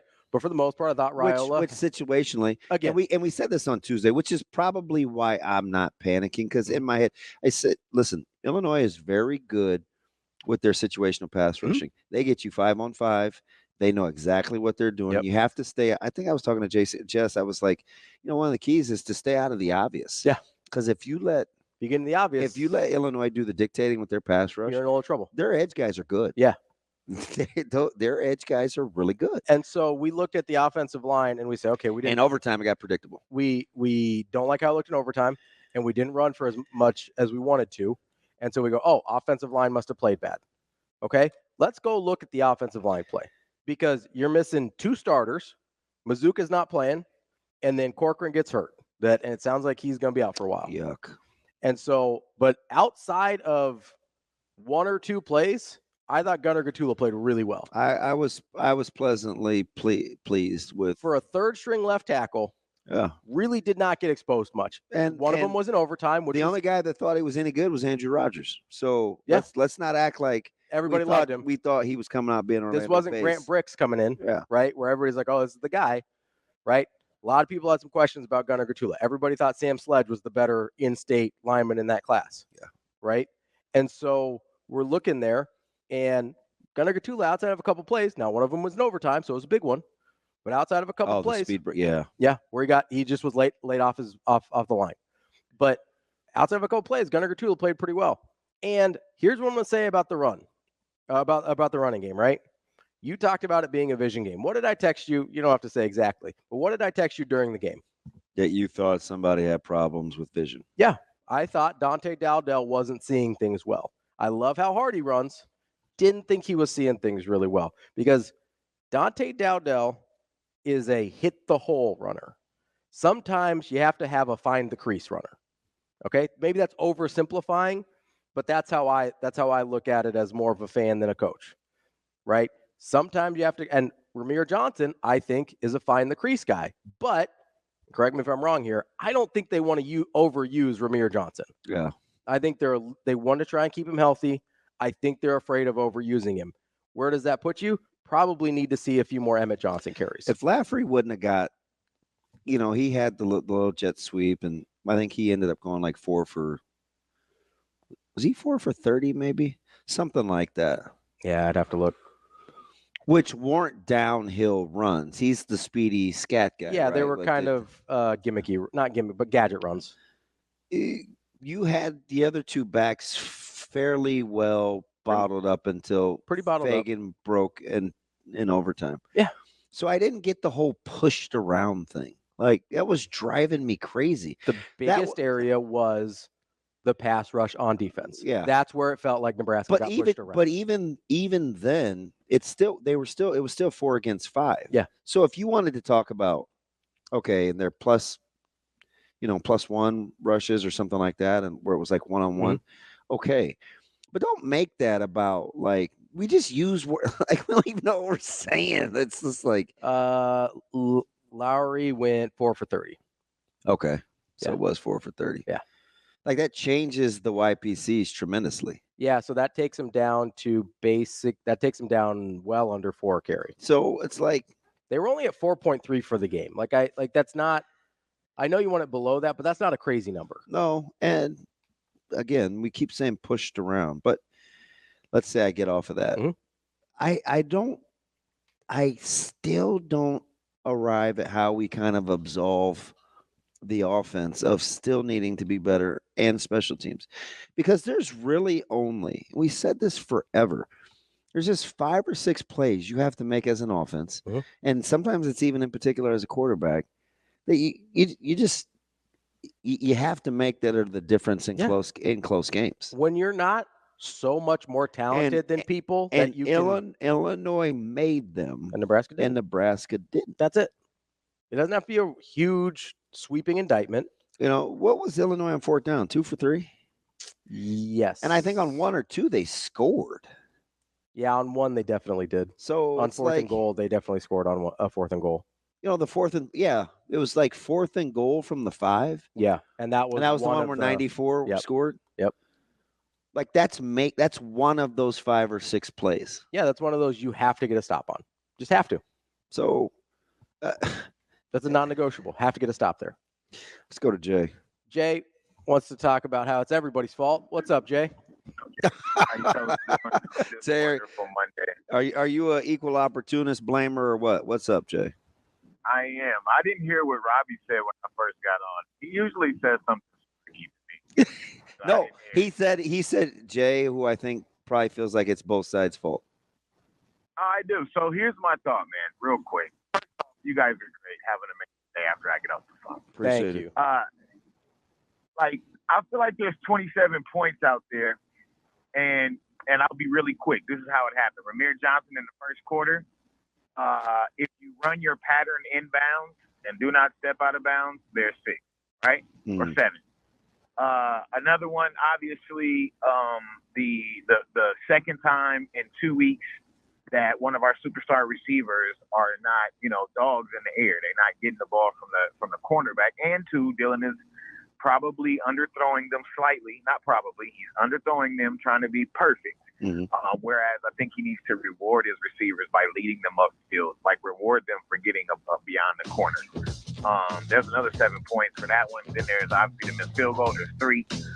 There's obviously the missed ball to 44. And then we have another 3, right? Yeah. I think that gets us 27. I might be missing 1, right? So I think there's just some stuff left on the field offensively. I'm not mad at Satterfield in the game that he called.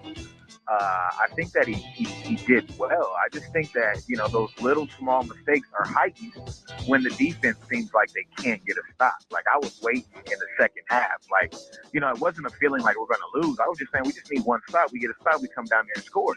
They spent 2.5 quarters getting stops. They just couldn't get them when they needed it.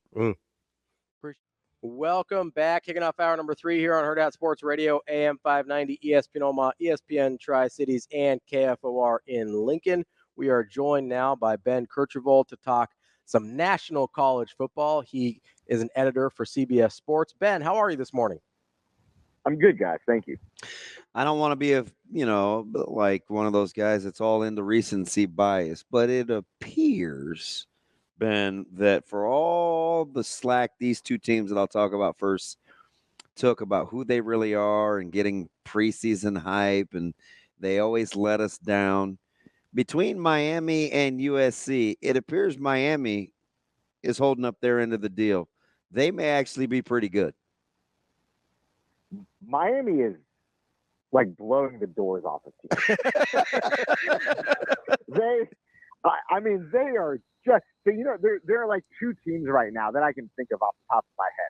Like 2 teams that just every week are just roadhouse kicking people into the turf.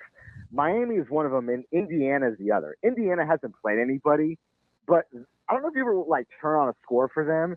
Every time I look at Indiana, they are just obliterating some poor team. And every time I tune into Miami, USF had it maybe for a little bit, but like every time I tune into Miami, they are just absolutely crushing somebody. Ben, what are the chances? I mean, looking at Miami's schedule, they're not going to have a lot of tests on the way in the regular season. I mean, at Louisville in a few weeks is probably – Louisville will be tough. That's about it, though, right? I don't have Miami's schedule. So they got I don't know exactly who they play. Vatek at Cal, at Louisville, Florida State. At Cal could be tricky. Okay. Cal's defense has been really good. Yeah, they were. They have a good running game. Like they did not beat Florida State. I think the Seminoles just had to get off the mat. But like they had 3,000-mile trips like in 3 weeks, and they beat Auburn. I mean, Auburn's probably terrible on offense, but like Cal's not bad. I mean, there are a couple of spots, but I can't think of a situation in which Miami will not be favored. Who would you learn more about, Ben? Did you learn more about Michigan and USC relative to that game, or Tennessee playing at Oklahoma? Who do you feel better about capping between those four teams going into this weekend? Probably, I think I came out of it feeling best about Michigan. But it's not just that they won. It's that it's okay. This is what the Alex Orji offense looks like. Okay. This is what we're going to do. And if we can, so in the Texas game, Texas could block Michigan. So their defense couldn't get to him. And then Quinn Ewers is obviously his ball placement is incredible. He's an NFL player. And Texas has so many weapons that if you can't get to the quarterback, then you're going to start trading field goals for touchdowns, and it's going to get sideways, and it did. USC was the script for Michigan. Will Johnson has a pick six, his second of the year. I mean, this guy is making plays that win you football games. And I don't even know if he's fully healthy. He's just out here balling. Yeah, I mean, he's incredible. He's wild. And then you have Donovan. You have two running backs who end up having big days, and you're just leaning on this. It's not even the thought of a forward pass. But if you can just out-muscle teams, which Michigan, though maybe depleted relative to last year's unit, still has plenty of guys, you can be like supersize me Iowa and win maybe not 12 games, but you can probably win 9 or 10 with that. And that is, for being so limited offensively, that's an extremely high floor. But I thought exiting the week, USC bounced back off the mat coming out of halftime. They have some girth that they probably still need to add. They got pushed around, but I thought, played overall pretty well. And I think they're still maybe not a championship contender, but I think a factor in the Big Ten. And then, Tennessee was good. It just, Oklahoma's got a situation on its hands, does it not? Oh my goodness. Yeah. Yeah. And that schedule doesn't get any easier for them to have to make a couple of decisions on the fly.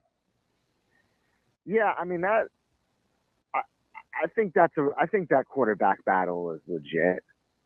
I mean, I think they have a real situation on their hands. And a big part of it is that, their offensive line has not been very good. Tennessee's defense is excellent, particularly up front. And I figured that was probably going to be a problem in that game. And it was. And it just, Jackson Arnold is just not the guy who's going to consistently get you out of that. I mean, there are just streaks of time where Oklahoma's offense disappears.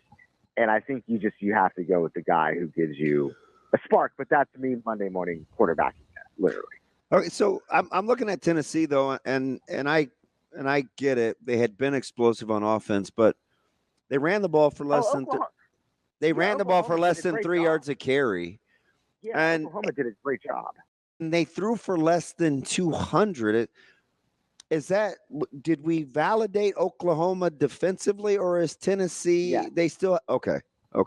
Yeah, I think Oklahoma had a very good. Oklahoma's defense is excellent. Brent Venables has done a really nice job repairing that from when you go back to like the Lincoln Riley, Alex Grinch days. I mean, they are very talented and very good defensively. Their offense has to figure it out. So that Tennessee was not as productive on the road. And look, Nico is excellent, but it's also like his first true road start. And that game probably went pretty well, all things considered, for Tennessee. They can also lean on their defense a little bit. And Oklahoma has some things to figure out with its quarterback. Ben, when you're looking at some of the teams at the very top here, whether it's Tennessee, Texas, Miami, who we talked about, or I'm going to throw Ole Miss in there as well. You're just going to leave out Georgia. That's fine. We don't need to talk about Georgia. Out of those four teams, who have you been the most impressed by? Because they're all just kind of like you. I think you used the term roadhouse kicking people, which I liked. Out of those four, who do you like the best so far? I would say Texas. One, they've showed it probably the most. I mean, the win over Michigan is probably maybe the best overall. Although that Clemson win still looks really good for Georgia, but they have I think the best win. And my God, guys, you have two quarterbacks that could win you a national championship on that team. I mean, I know Arch hasn't played against a high school squad yet, but you're just like watching the kid go off, and you're like, I know Quinn Ewers is the guy, and he's also like a first-round arm talent, and he can win you a national championship there. But then, like, waiting in the wings is just this other guy who can do the exact same thing. I got to hand it to Sark. I was not a big believer on his hire. I know we joke about it a ton. Texas is back. Texas is like to the standard that they need to be at to win a national championship. They have the caliber of players, and between last year and this year, they've done it on some of the biggest stages. I mean, Sarkisian has done an excellent job with that program. Ben, I got to ask you about a game that I think only I cared about going into the weekend, that BYU Kansas State game. Is BYU legit? Like, I've been a big Kalani Sitake fan for like a really long time. AP says so at 4-0. Like, I think people really liked Kansas State, and they just kind of went out and worked them. Like, how do you feel about BYU at this point? BYU is probably, I will just play it safe on this one. They're probably an upper half Big 12 team, which in my eyes, that league is like probably 3, maybe 4 teams deep on teams that can really make like a run to the championship. And then 5 through probably 15 are just put them in any order. And BYU is probably on the upper end of that. Mm-hmm. There are some principles in college football, and in Provo at night, like, is sort of one of them. Mm. And so I think Kansas State they had a bad game. I mean, Kansas State is good, but they are imperfect as well. I mean, they have warts. And BYU exploited them and got some help. And I mean, they were, they took advantage of it. And that's what 4-0 teams do. All right. So Ben, you've got teams like, I don't know, you got K-State, you got A&M, you got Boise. Clemson's got a loss. Notre Dame's got a loss. Cal's got a loss. LSU. I actually think Iowa belongs in the discussion because I think they're pretty good. Of those one-loss teams, I asked last week, who could get like a rising from the dead, kind of like a Lazarus Project deal. Of those one-loss teams, is there a team out there that you think could come from the rear? You listed off so many one-loss teams, I've already forgotten what they are. Yeah, so like I think some good candidates. Some good candidates. I remember is Iowa. I'll give you some good candidates, right? Like I think Clemson may actually get their act together. Right. Notre Dame's. No. Let me just go ahead and let's just nip this in the bud. I'll go ahead and just give you Clemson since you mentioned them because I do have some thoughts on them. Okay. So, is the offense fixed? I don't. But we'll see. They sure are scoring a lot. Yeah, well, I tell you what. So that NC State game was wild because C.J. Bailey was getting his first start because Grayson McCall was hurt. Yeah. And he had some, early turnovers, but like before he could even blink, it was 28-0, like in the first quarter. That is just, and then you watch him throughout the rest of the game, and he actually didn't play poorly. But Clemson, just that was them. Because you know how like NC State is, like we kind of hey, this might be their year, and like sometimes they've given Clemson props in the past. That is Clemson going into it and just taking it over from the start. and just putting their foot down and not even let NC State get up off the ground. I mean, that defensive performance from the Wolfpack to start was pathetic. And it through the first half. I mean, Clemson scored 6 touchdowns on its first 7 possessions. I mean, it's just they just right now they look like they're unstoppable. But we'll have to see it against. I don't know how much better competition there's going to be. I mean, NC State's defense might be okay, but I mean they've been shredded twice now. So Clemson, I don't know. Sometimes it takes like 15 months. Or whatever, 16 months to just like the offense. Like it just takes a minute for it to just snap into place. I don't know. But it's fun to watch because now you're like, hey, it's probably not good enough for Georgia, but it's good enough for it's good probably good enough for Miami. We're talking with Ben Kercheval of CBS Sports. Ben, what do you make of Missouri? They've had a couple close games in a row, although the Boston College one wasn't maybe as close as the final score indicated, but very easily could have lost that Vandy game. What are you doing with the Tigers? I don't know. I mean, I think the schedule, whatever kinks that they need to work out, I still think they have time to do it. So I'm not going to say that like they're not good yet. I think they have time to get better before it gets really tough. But if they keep playing like they've been playing, I'm not even close to a top 10 team. They just look disjointed. And Vanderbilt, to its credit, I put it on my tombstone, right? Vanderbilt to its credit. But like Clark Lee is doing some good things there. They have a good quarterback. They've gotten more athletic.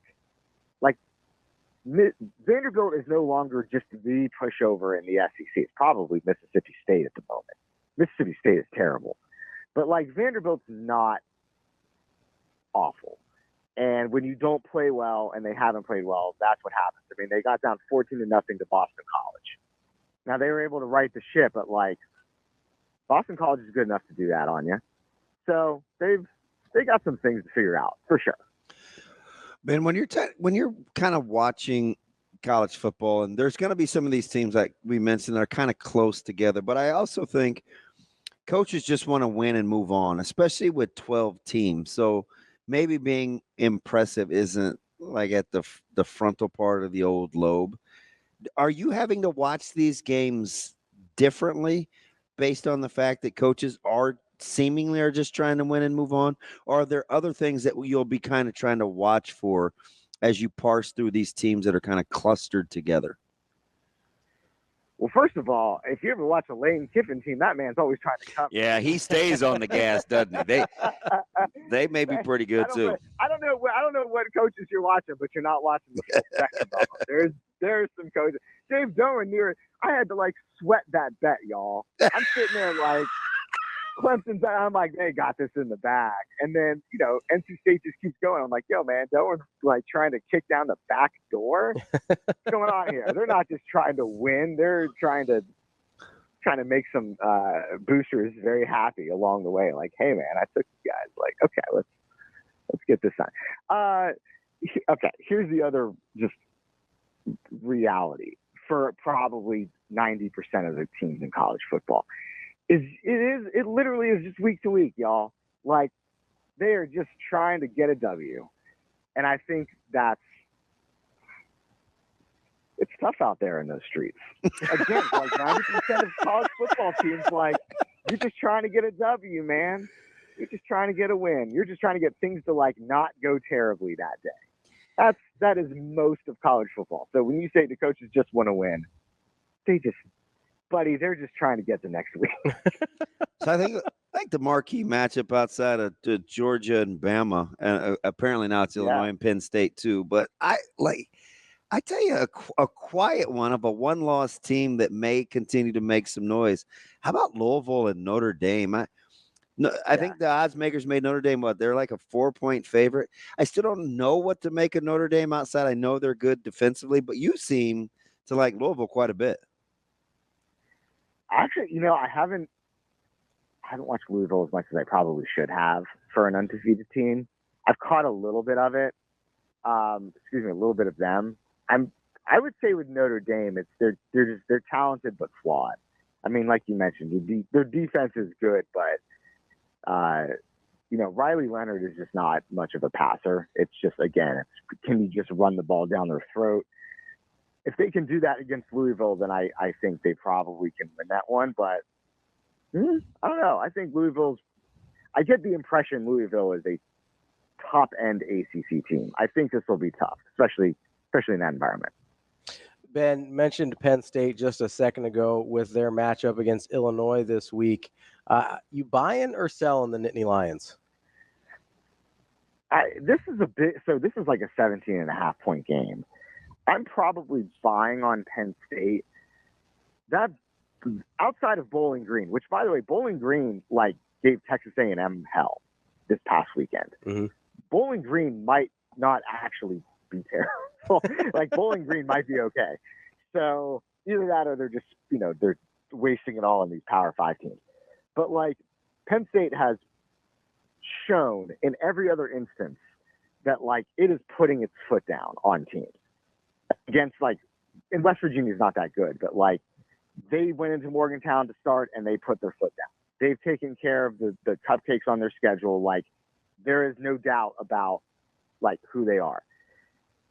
Illinois, I think, is really interesting because that win over Nebraska is very good, and they have a decent offense. Altmaier's a good quarterback that they picked up, and they have some weapons around it and stuff. But I think that Kansas game is probably not as great as it looks maybe on paper. Especially if you don't like West Virginia based on this past weekend, right? Oh, West Virginia. Well, West Virginia has Garrett Green. He's a playmaker for them, but they're very limited elsewhere. And Kansas, they struggled through that one. Those Kansas and West Virginia are two, again, very flawed teams, and West Virginia came out on a coin flip. So Penn State, but has taken care of business against those types of teams. I think at home, that's going to be a tough environment for Illinois. I probably trust Penn State more to assert the type of top-tier program that it views itself as. I think, Illinois can make some plays, but I think that the level is, I think Penn State is a tier above, and I think they'll show it. I had to take a double take at 17.5. I thought it was closer. But Illinois is having a. I thought it was closer to 7.5, right? I'm like, 17.5, really? Yeah. Well, I mean, what's funny is Illinois' preseason win total was 5.5. I mean, they're not out of September, and they have the possibility of coming close to hitting it. Mm-hmm. So they are close to hitting it. So I mean, just if this team wins 7, 8, I mean, they're blowing past their preseason win total. I think they're having a good year and can do that. I think Penn State is a step up talent-wise, and I think they'll show it. I think he's hard to cap, in my opinion, but statistically, he's pretty efficient. They had the week off. They go to UCLA. What are your thoughts? If I said, hey, Ben, what do you think about Dylan Gabriel? What comes to mind? He's a really good college quarterback. You know what I mean? Yeah. I mean, if he was Bud Elliott on the Cover 3 podcast always says this a bunch. If he was the pro, he'd be in the pros. He's small. He's small. He's on his third school, and he's been prolific, right? I mean, he's put up very good numbers. To start this season, he was the second. He was either the Heisman fave or respect, depending on how you looked at it, right? But then what happened is Oregon had so many injuries along its offensive line, and they couldn't block anybody for the first 2 weeks. They got right against Oregon State.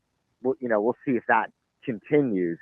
But I think Gabriel is a very productive player, and that's a compliment. I mean, he's limited. So when he's not getting blocking, he's not making plays. But when things are going well around him and it looks like they've snapped into place, he will lead what is probably still an excellent Oregon team. Ben, just a couple minutes left here with you. We've covered a lot of ground here with a lot of teams. Is there a team that you are low-key kind of high on that we haven't gotten to yet? Oh, man. because Indiana would be my answer to that. We've been talking about Cignetti since we were at Big Ten Media Days. He kind of stole the show, but he really low key did, because there was my favorite quote from him was something, and I'm gonna get it wrong. I win. Google me. Yeah. No, it's when he goes, we go into the Rose Bowl or some old ass to like beat their ass or something. Some old stadium and beat their ass. We're gonna do it every week. And they went into the Rose Bowl and they beat their ass. And I'm just like,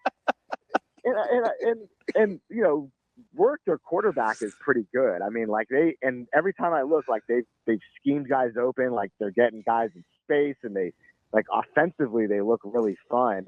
And he had a lot of success with James Madison. James Madison put 70 on North Carolina, and he has Indiana. Again, they haven't played anybody. They'll probably come back to reality at some point. But like, boy, they are going in there really believing they're going to beat the absolute daylight out of that team, and they do it. And I'm just and I'm like, okay, Indiana, like they are just looking for a fight all the time. And I just, you know, while this thing is riding high, fellas, I am just like, hell yeah, I'm enjoying every second of what Indiana has to offer. What's your gut tell you real quick about Georgia, Bama? Who do you like? Probably Georgia. I think, you know what? This is my deep state, like tinfoil hat, like, you know, conspiracy. Georgia played well, so that Kirby Smart could be like, you guys started believing in yourself. Start listening to that rat poison ahead of the Alabama game. Like, oh, guys, the Alabama game, get right. You know, he's like screaming at him after Kentucky. Like, they won that game, but that was like the best thing that could have happened to them, because he's like, you guys got pushed off the ball by freaking Kentucky. Like, what the hell are you guys doing? And so their defense is just so good. And Jalen Milroe is, I know, look, Ryan Williams is exceptional. Like, but I think when you're talking about a freshman in these situations, are you able to rely on them? Milroe is, you know, I don't know ultimately if I will, you know, I don't know if I think of him as like a passer first, but I think it will be close. These two teams are very evenly matched. Georgia's probably a little better. I'll go with them, but I mean, this is one of the games of the year. It's going to be excellent. That's Ben Kercheval from CBS Sports. Ben, we appreciate the time, and hopefully we'll catch up again soon. Thanks, Ben. All right. Thanks, guys. Bye-bye. More Hurrdat Sports Radio coming up next. Welcome back to Hurrdat Sports Radio, AM 590, ESPN Omaha, ESPN Tri-Cities. Almost forgot the name of the show there for a second. We're also on KFOR in Lincoln. Cold in here. It is a little cold in here. I wonder how that happened. Is somebody messing with the thermometer or something? I don't know. It would be a thermostat. The thermometer. It's like a meat thermometer. I gotta get rid of these. What do the kids use these days? Cucumbers or zucchinis? What do you put on your eyes to get rid of the sleep bags? Your boy's going on about 10 hours here in the last 3 days. I don't do nothing. I feel like I look sleepy. What I do know is the time for Bet On It, brought to you by Warhorse Sportsbook. Mondays this month, including today. Make sure you get out to the Sportsbook in Lincoln for the Monday night tailgate drawings. At 8 p.m. and 9 p.m., they'll draw for Yeti coolers, free slot play, and tickets to Kansas City Chiefs game on October 7th. You must be present to win. For details, get to warhorsecasino.com. DB.com. That's an old commercial. That's not. We don't do those. What do you anymore. want? I don't know. What? I don't know. We're just out here doing it. We're just out here going to these old stadiums and these old beat their ass in this old ass stadium. Is that what you're gonna do, Kurt? Apparently that's what they're doing. Well, they only went to one old stadium so far. I don't know how old. You know, I think he was definitely a trip. He was on one for sure. You know, you asked. I wish you'd have been a little more high functioning, so you could remember what he was saying. You and me both. You and me both, brother. Wowzer. You asked Ben this question. I wanted to ask you this question. Don't ask me. Asking us question, harass and arrest us. Never mind. That's a different thing. I told you. No, never. Hey, do you know your ethnicity? I'm Indian. I need you to stop talking like that. Half Stop. Indian. Stop it. You just wrong for that. What'd I do? Wrong. What'd I do? Nothing. All right. Hi, Shane. I got questions for you. Are these hard questions? Like, is Nebraska getting pushed around? Although I do like our YouTube chat. He thought more that Nebraska's getting pushed around on offense. I do have a question. What? About Illinois. Okay. Can it be true that Nebraska should have played better, could have played better, definitely had some things they left out there, and that Illinois is better than we thought? Yeah. Can both those things be true? 100%. Because I think Illinois is better than we thought. Yeah. Now, what's going to happen is they're going to go to Happy Valley and get boat raced, and then the sky's falling again. Yeah. I'm being sarcastic. Yeah. But I don't know why it's 17.5. No, that's a big number. Yeah, it is, especially how maybe Illinois is better than how Vegas they too. play them. Yeah. It's going to be hard to beat Illinois by 17.5. Well, unless they turn the ball over. I mean, Altmaier is going to have to suddenly be. I get it. Did you just watch them run all over Nebraska? I don't love Illinois' run game. No, not their traditional run game. Their QB run game's better. So that may be a problem. And Altmaier's pretty good. I mean, we did have a tight end go bananas on us that had 2 catches coming into that one. He clearly was not on the scouting report. Yeah, 100%. 100%. But that happens. We're still mad about scheme him up. We're still mad about Lindemar. Hey, why you draw that up for Lindemar? How come that can't be for Doney? If I heard that again, let's just run that to Banks. They wouldn't cover Banks. I had a headache for 2 days and I was pretty much sober, so that wasn't it. That thing wet. Yes. Yeah, I think there's a reason they ran that. I thought it was well drawn up. I would like to just, because I'm not going to kid you. I do like to know how people think. I do too. And I know you think I'm weird and I'm a glutton for punishment. Sometimes you are. I got super mad at Dennis. Like, I let Dennis have it. Denny? Yes. Yeah, what'd he do? Acting crazy? Talking foolish? Not really. What'd you get mad at him for? I just was not in the mood. It was too soon. Yeah. For what was said to be said, and it was just Satterfield. No. Oh, okay. Because usually that would be the thing that would be too soon, especially after that game. I don't think you can look at that game and be like, "Oh, Satterfield." Unless you're Lincoln Lance. Yeah, unless you've got like an axe to grind. But so here's the thing about Lincoln Lance, though. I think Lincoln Lance is still open to be convinced.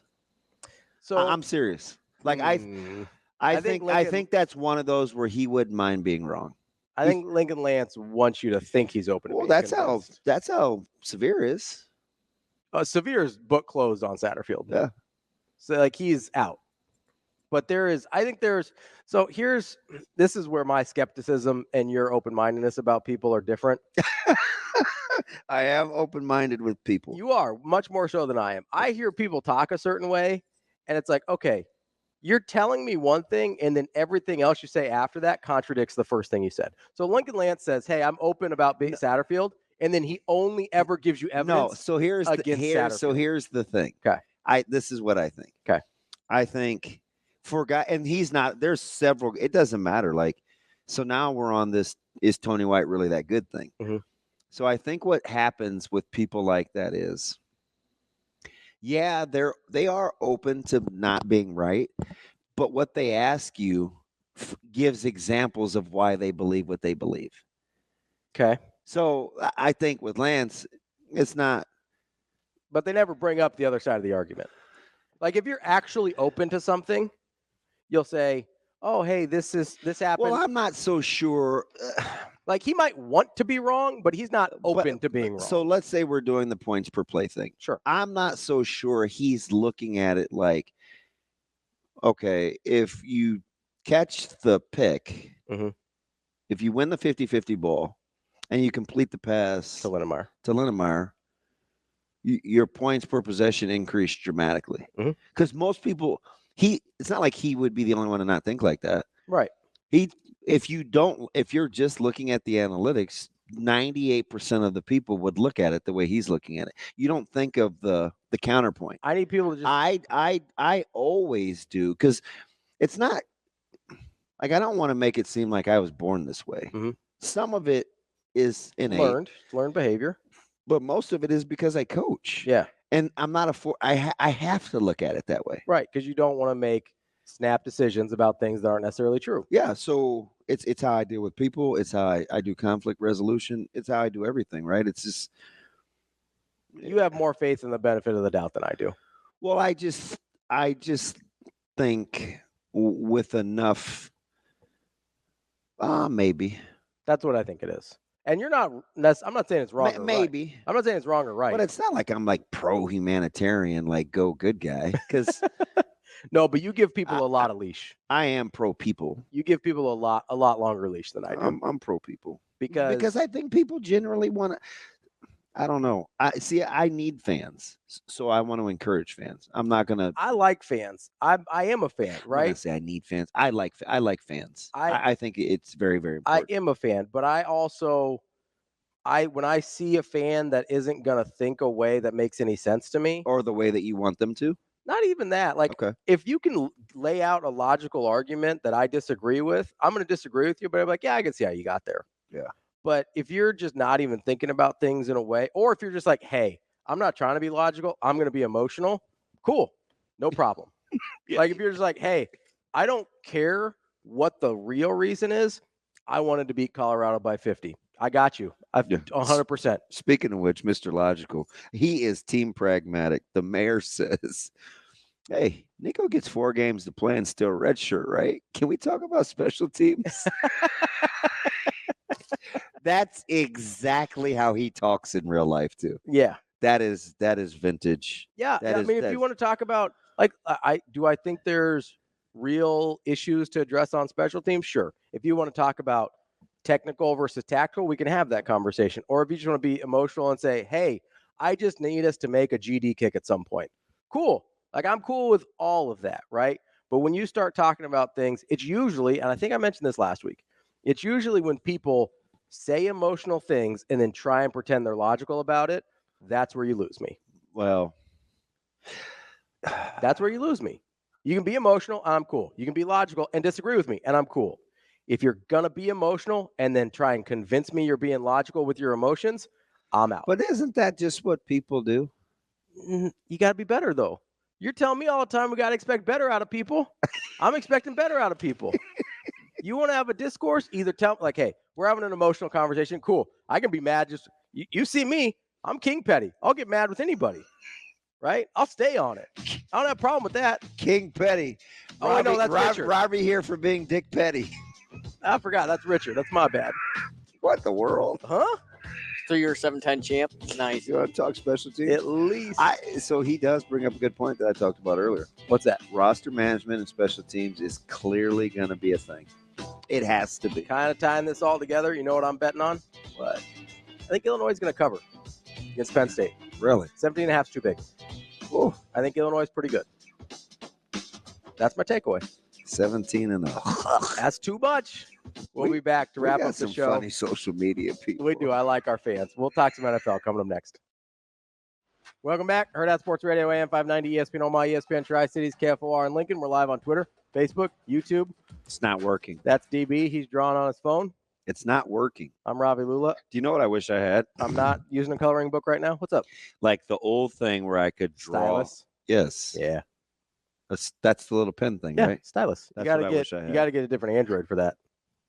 Some of them have them. Some of the Androids have like a little pen. That's what I need. Can you guys see what I'm doing? Like I'm literally trying to. He's coloring.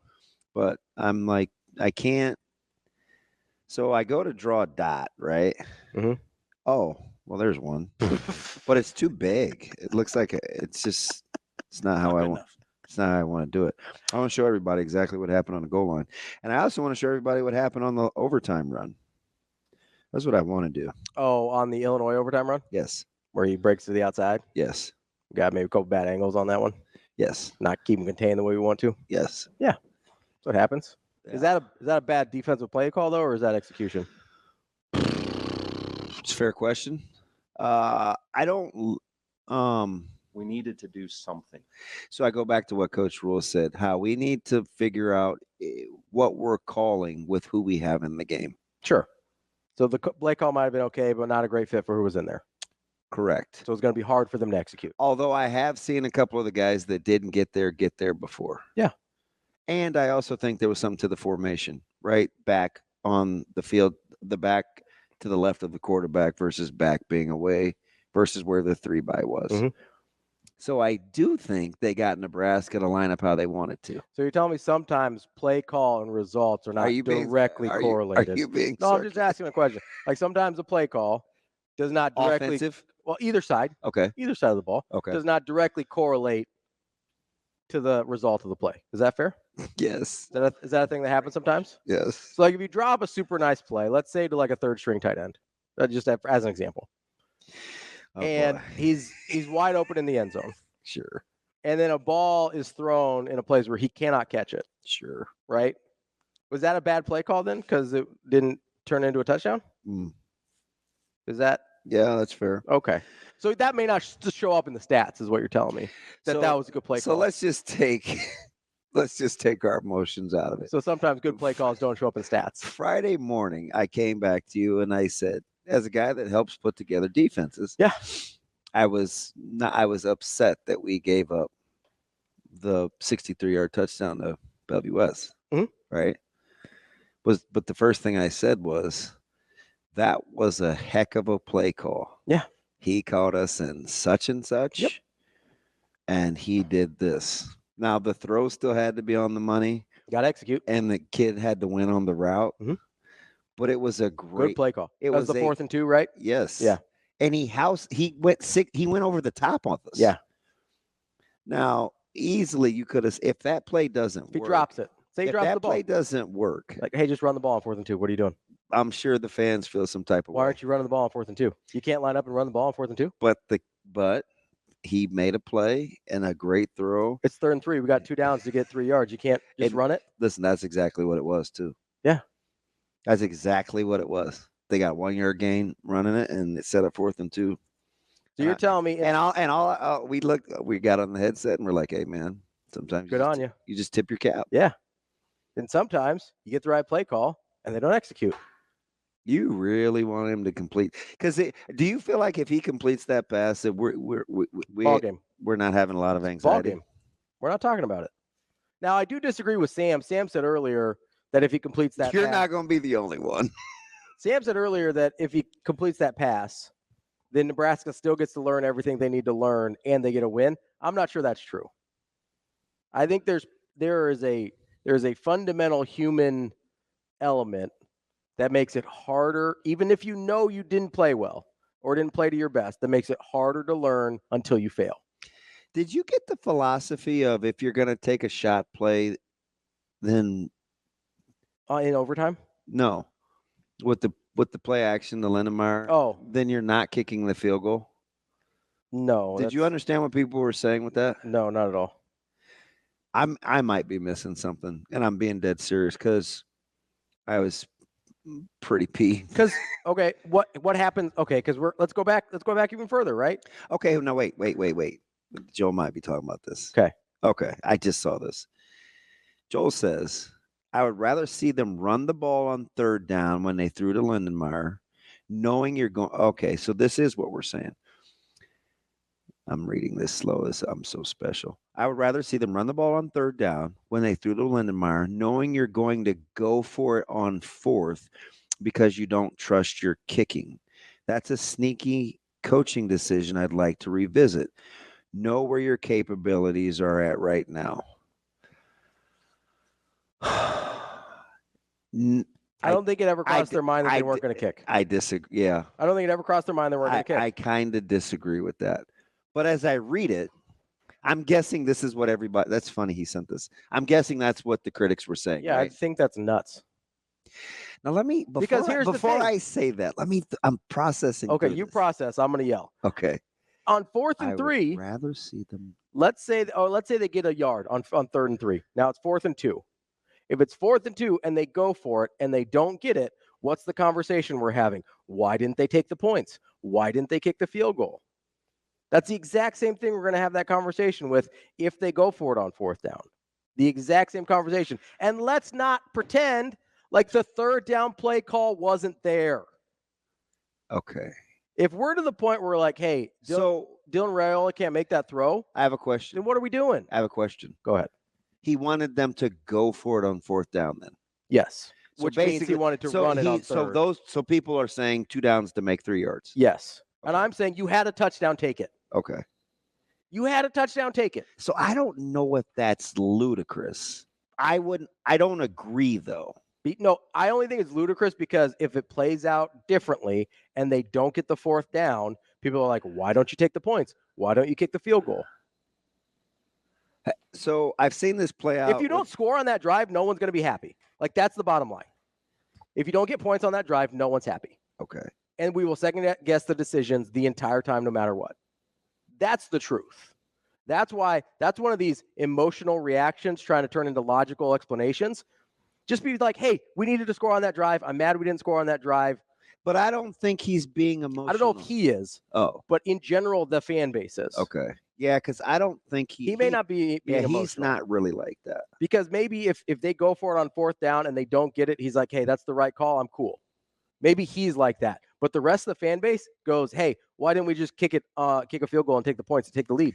So we tried this in back-to-back weeks, and then we got the snarky comment versus Maryland in the presser. Because what was he trying to say? And he wasn't trying to say, oh, well, I changed my mind because you guys got mad at me. He was trying to say, if we don't execute, it doesn't matter what choice we make. That's what he was saying. And it's exactly true last year as it is on Friday. If they don't execute, the choices don't matter. They made the right choice. They had a wide open guy in the end zone. Yeah. You have to make the throw. That's it. That's the discussion. And 9 times out of 10, Dylan's going to make the throw. Yeah, he must have just worded it better than everybody else did because I wasn't getting it. I didn't understand. And maybe it's because I look at it like just make the play. Yeah, because that's the point. That is the point. Because if you don't make the play, it doesn't matter what you call. He's one of your best offensive players. Just throw him the ball. Yeah.